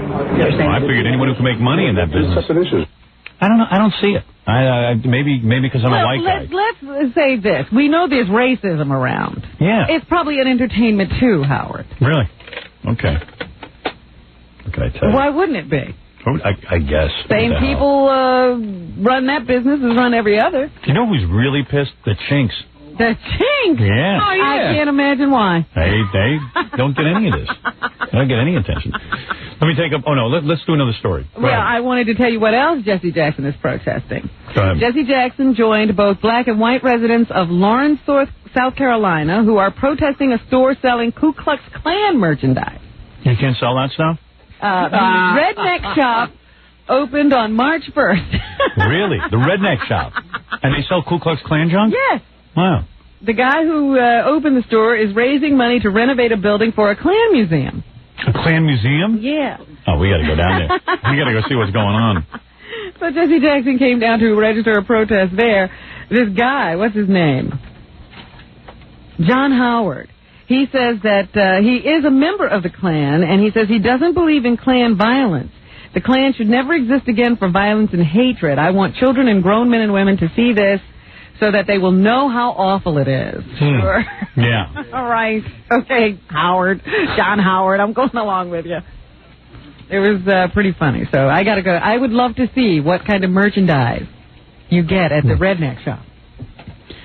Cement niggers. Remember what's his name Daniel Carver sells? Yeah, Cement niggers. Yes.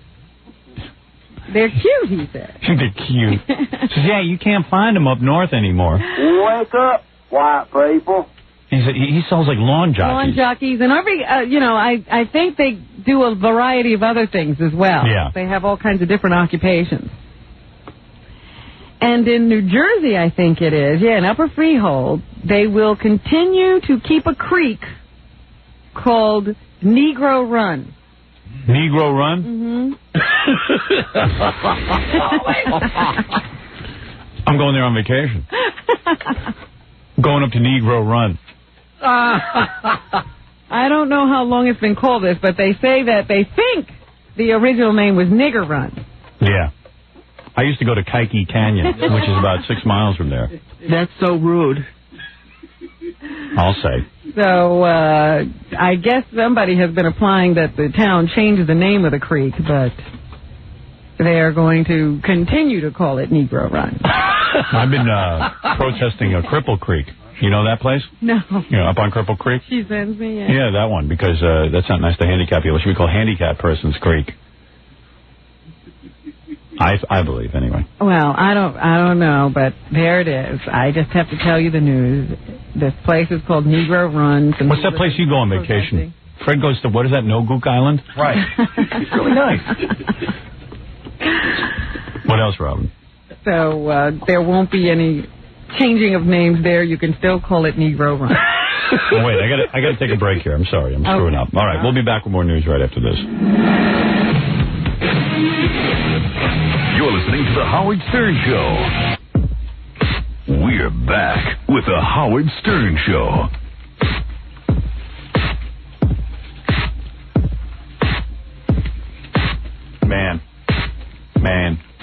Man. So where are we in the news? We are right here where I was going to tell you about somebody who's done the show has made the news. Jackie Stallone? No.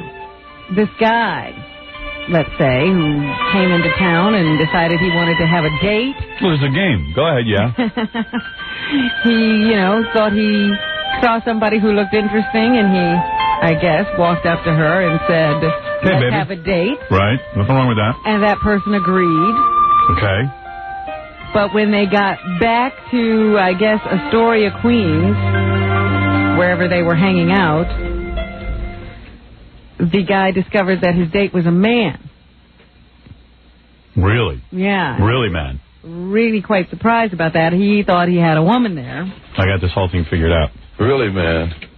Actually, the guy is from Astoria, Queens. He was in New York trying to find himself a date and wound up with this guy.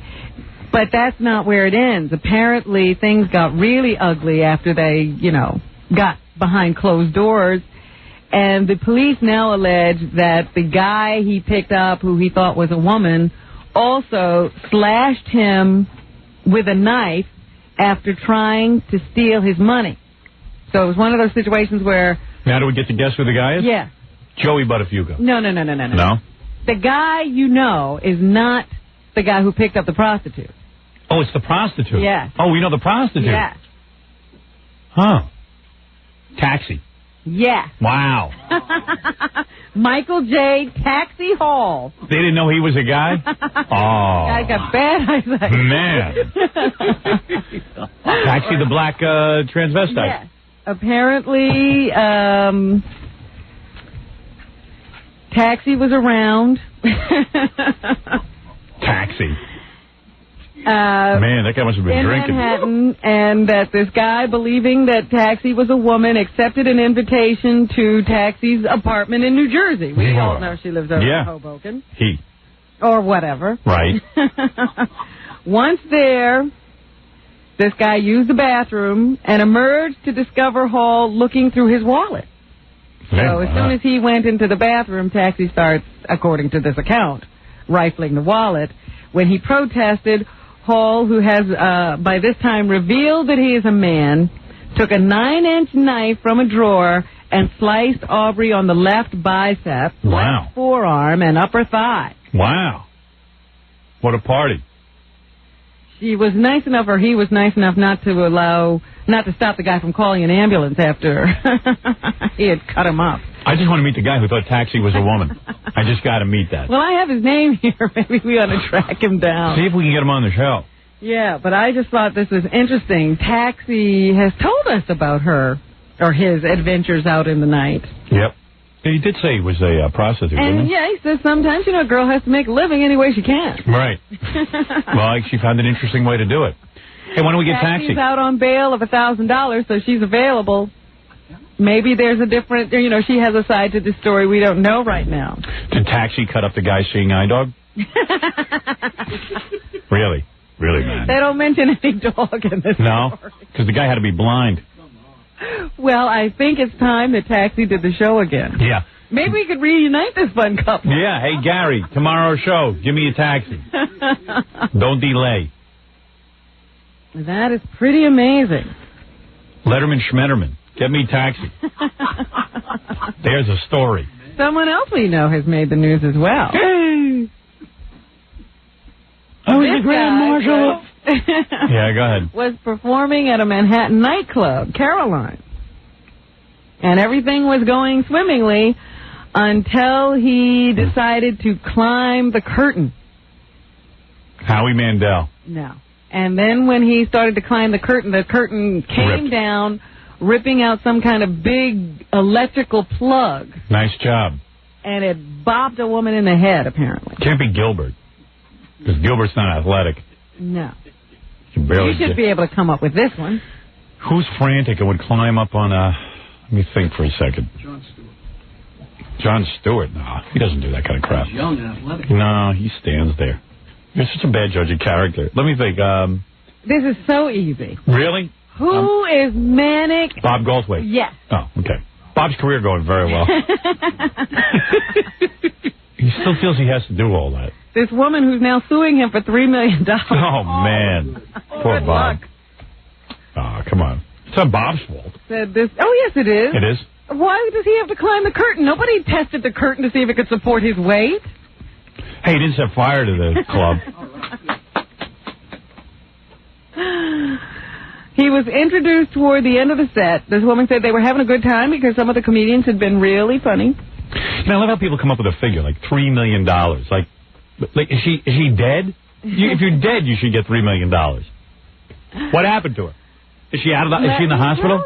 Let me tell you what went on. First of all, they say that there was no warning even that Goldthwait was going to climb the curtain. Mm-hmm. That he just walked out, didn't say a word, headed toward the curtain hanging near this woman and grabbed hold of it. Instead of hoisting himself up, however, Goldthwait pulled it down and dislodged a softball-sized metal outlet that swung down and hit this woman twice in the head.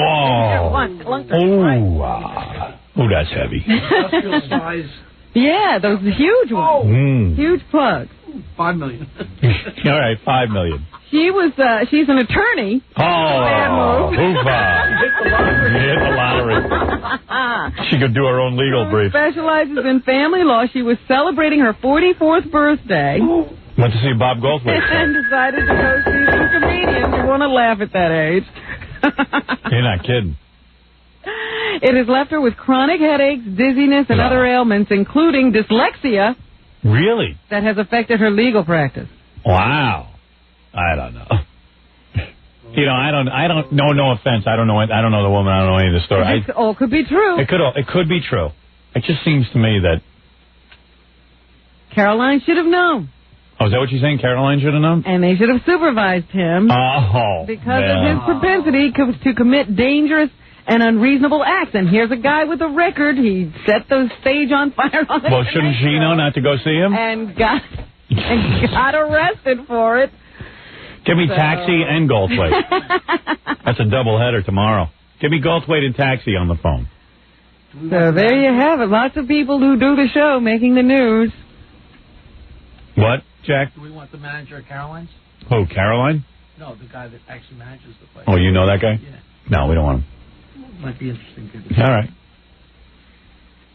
Jackie finally able to contribute. Wow, Jackie knew someone. It's been 10 years. Finally knows somebody in show business.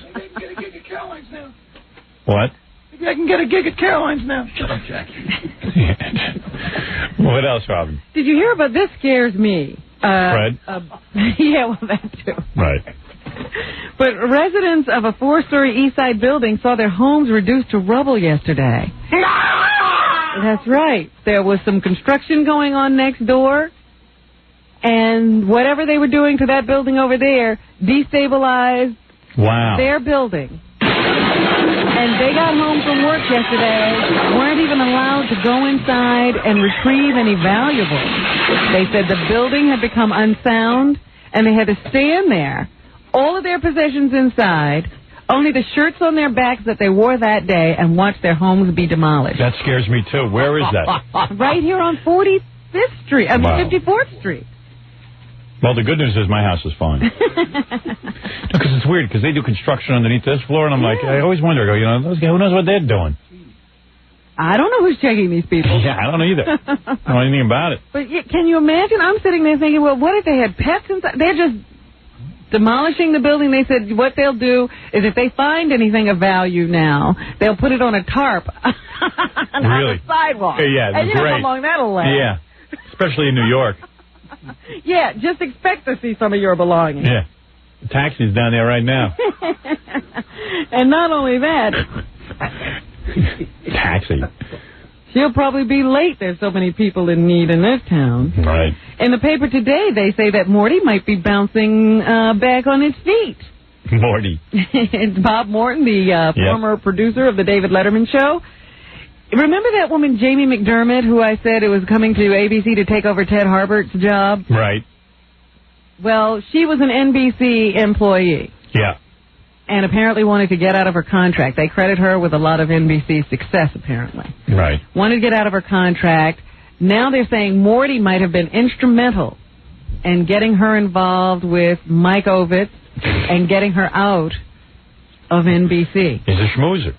They say he's going out with her. That's what they say, that they're now on a vacation in Europe somewhere. Oh, man.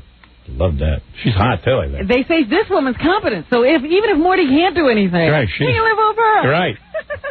Some guys have all the luck. You see, he bounced onto his feet.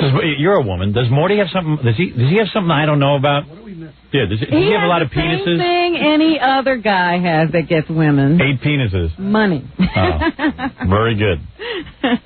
Why does it drive me nuts to hear Morty and Mike Ovitz in the same sentence? Certain things bother me. You're going to have to get over it. Got to take a break. We'll come back. Nothing we can do about it. We'll finish up the news right after this. You're listening to The Howard Stern Show. It's The Howard Stern Show. Here's Howard. Check it out.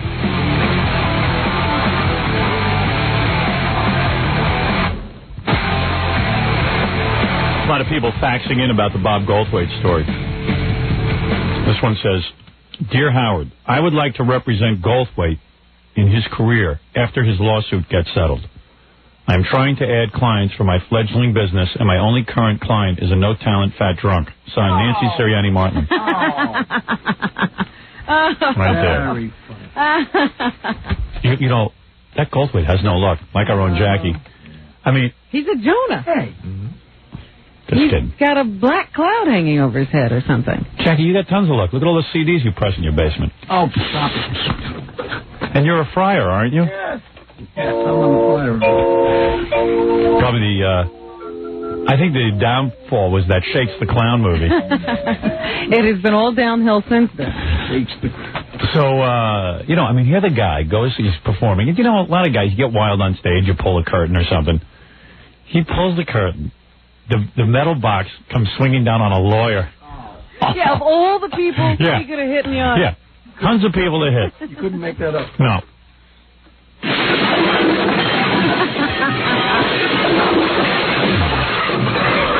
Dear Howard, I have a friend who works at the Oscars, and he told me that all of the executives are upset at Quincy Jones because he chose Whoopi again before consulting the executives about their choice.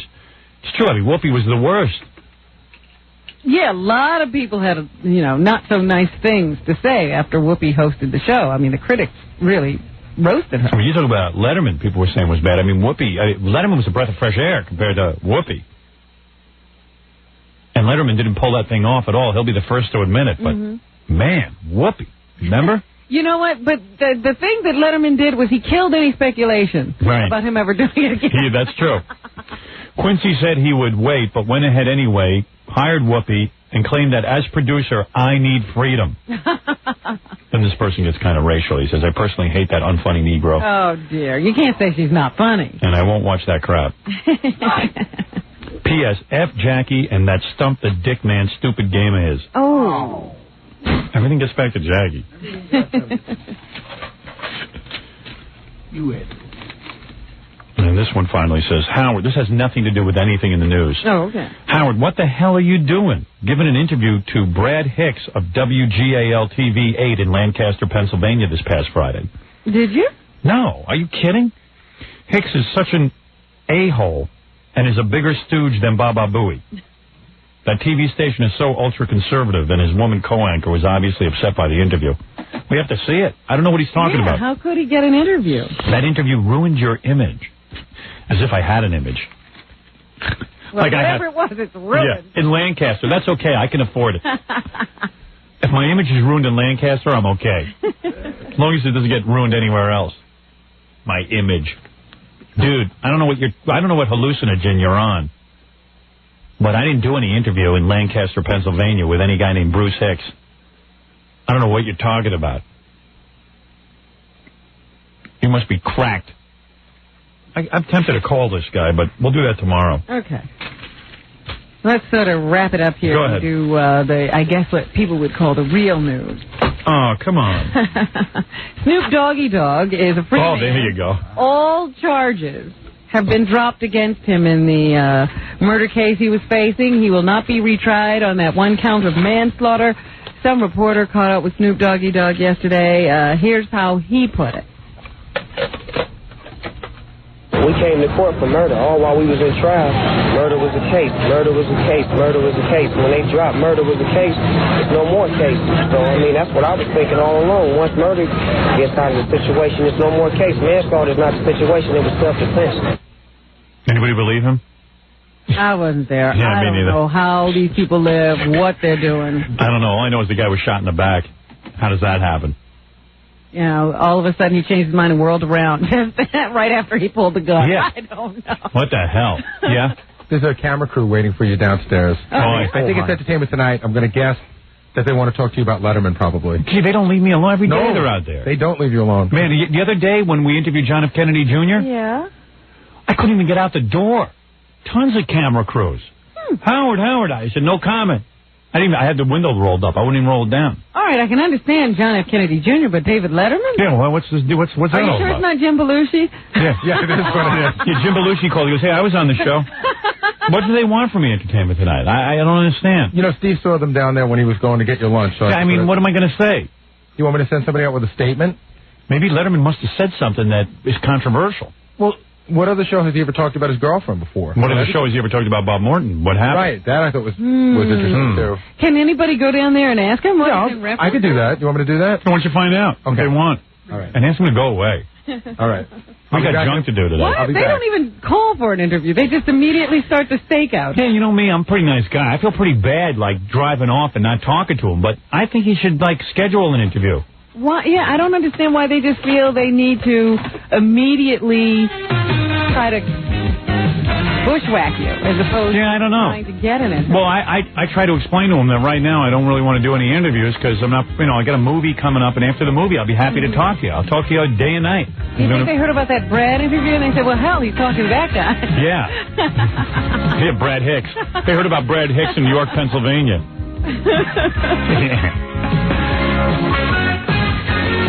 I just can't carry Entertainment Tonight anymore. It is become. Somebody said to me the other day, I saw you guys in the news. I said, that's every day. Yeah. What are you specifically talking about? There's no TV show that can be done without this show anymore. There's no newspaper that can be written without this show. Am I on their payroll? They're not giving you a dime out. No. Letterman will be on the E! Show tonight if you want to watch it. If you missed any part of it or you just want to see what he looked like and all that. Did they get Dave when he left the door? Yeah, get Dave. What do you want from me? Do they stake out his place? No. Where is he at? Ed Sullivan Theater. Ed Sullivan Theater. Like Ed's relevant anymore. Whatever happened to the Chevy Chase Theater? That's where... I told you, when I do a TV show, I'm going to do it from there. I can't wait. That's the only reason I'd go on TV again. Chevy Chase Theater. Live from the Chevy Chase Theater, it's Howard Stern. Ed Sullivan, biggest no talent ever, has a theater. Biggest no talent. Oh, he could spot talent. Oh, great. I could do that, too. Yeah, I think a lot of people. Yeah, he had the Beatles on. Talent spotters. Yeah, who did he spot? The Beatles? He Topo Gigio. Yeah, Topo Gigio. All right. I'm just trying to think who has less charisma, Ed Sullivan or Chevy Chase. They both have theaters named after them. Anyway, go ahead, Robin. Shall I go on? Please do. Waiting to see what they're doing down there. Please do. So anyway, Snoop Doggy Dogg doesn't have to stand trial. Charges were also dropped against his bodyguard or driver, whoever that guy was, who was in the car with him. Right. So that's the end of that. He's a free man. The NBA came up with its ruling on Dennis Rodman yesterday. He is suspended for 6 games and has to pay a fine of $20,000. There's one person who's not real happy about this, Michael Jordan, who, again, had to do everything on the team last night to pull out a win against the 76ers, I think they played. None of that should happen, even in the game of basketball. It's still a game, no matter how you look at it, and take it to the seriousness of, constantly getting thrown out of games and, and really not being acceptable to any type of criticism. It's really tough to play a game of basketball. Well, they must hate him. They're really upset. Yeah. Because they're in a position, number one, to get into the playoffs and win everything, and number two, to break the record of all-time wins, and they don't need a guy who's not going to be able to get on the court, and who, when he gets on the court, can be flustered by almost anything. Maybe you need to call him. I don't think he wants to hear from me. I'm not the kind of person who's going to be very sympathetic. But Robin, baby, you don't understand. Dennis, you have to get out there. I don't care what they do. Now, the other team is going to be every team. Just target Dennis. Get him all upset and disgruntled. Right. Push him around. See what you can do. Get him thrown out of the game. He's made himself a target. What else? Every referee is going to have to go up and challenge him, just to show that they're not intimidated by his size or the fact that he might headbutt them. Headbutt? When did that start happening? Really. And Michael also said that this puts them in a bad place. He's already down one man. We know how to compensate for Scotty. We've done that in the last couple games. Now we have to extend ourselves even further and compensate for him not being around. So I think that really puts us in a very vulnerable position.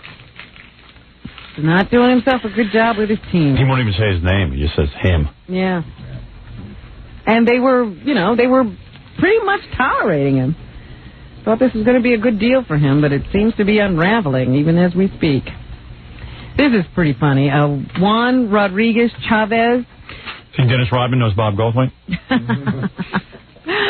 Juan Rodriguez Chavez is on trial down in Dallas, accused of killing 12 people. Excuse me, Jackie. He went on trial the other day for the death of Jose Morales, who is said to be the first of 5 people Chavez killed July 2nd. But the trial had to be recessed after Chavez was jolted by an electrical security belt. They had this electrical security belt on him. Yeah. And he got an electric jolt from it. Wow.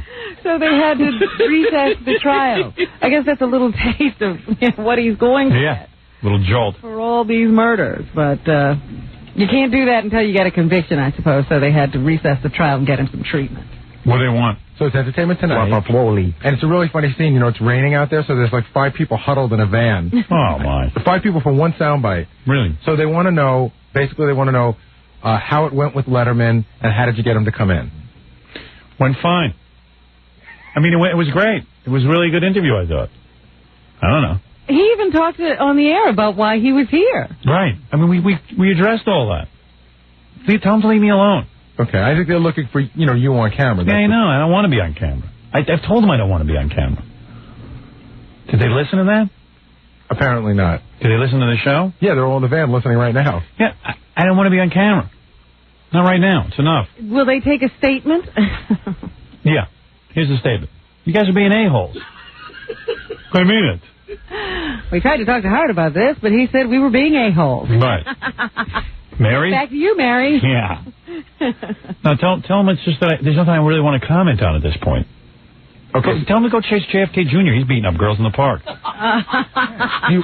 you want me to set it up like last time so you don't have to deal with them? Yeah. Okay. Yeah. Tell him. I don't even want him waiting. It's embarrassing. I don't want him waiting for me in the rain.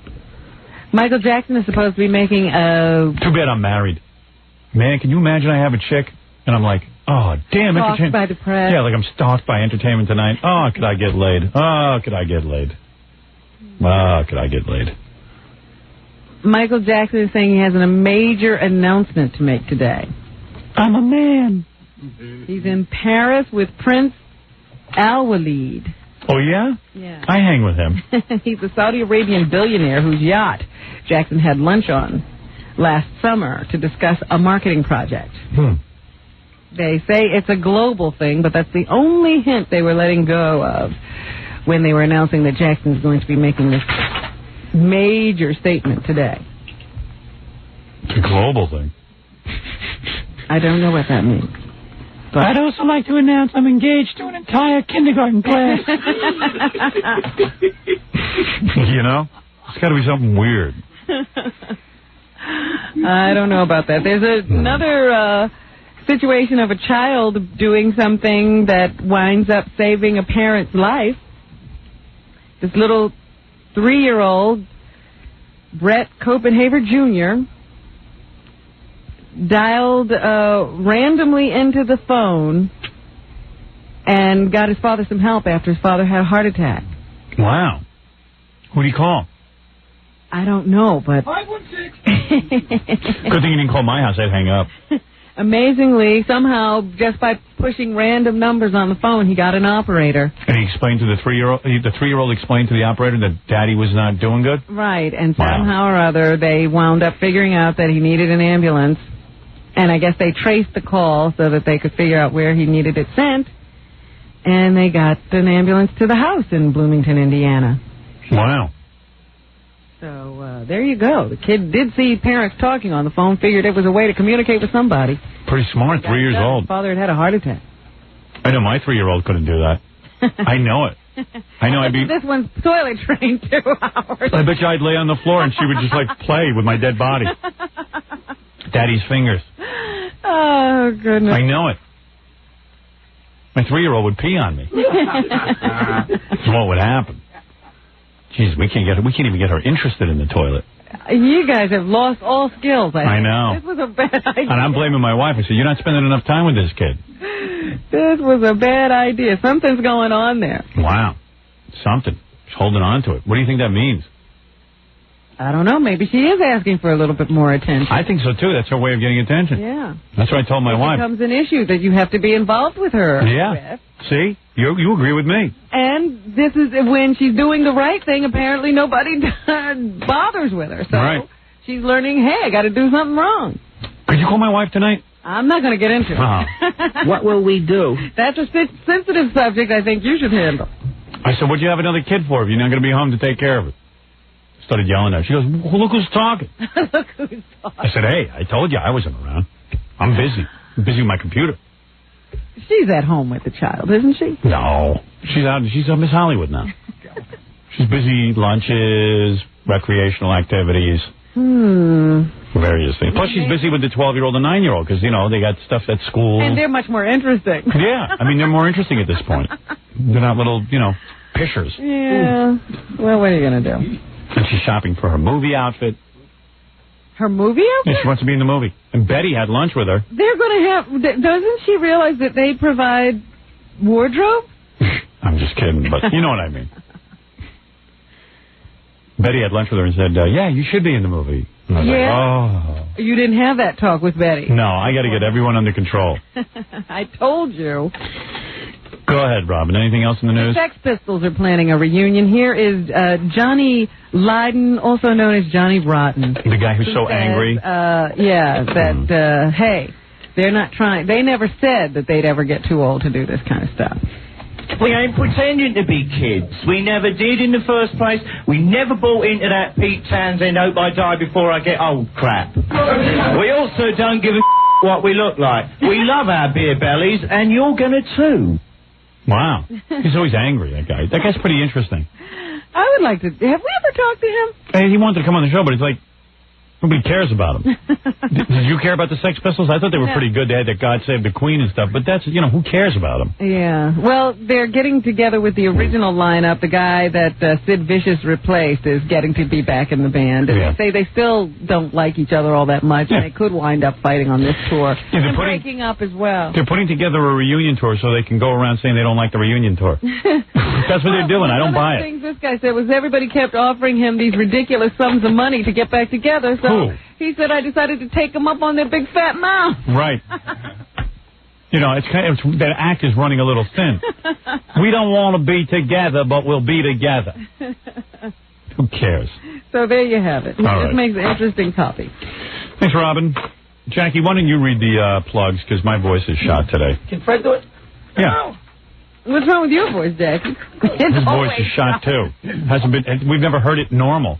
Stop. Jackie Penthouse, Joke Face Martling. Come on, just do it as you. You must get the very funny 2-hour video of his wild game Stump the Joke Man. Isn't it painful reading those? Oh, yeah.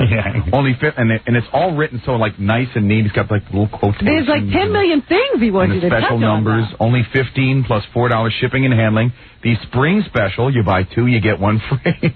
Call 1-800-323-KING. And this Friday, March 22nd, at the Stress Factory in New Brunswick, New Jersey, with Jake Thomas on keyboards. For Jokeland's web address and Sergeant Pecker info, call 516-9221. Tonight on E, David Letterman. Yes. This Saturday night, King Norris Unplugged returns to Detour on 13th Street near First.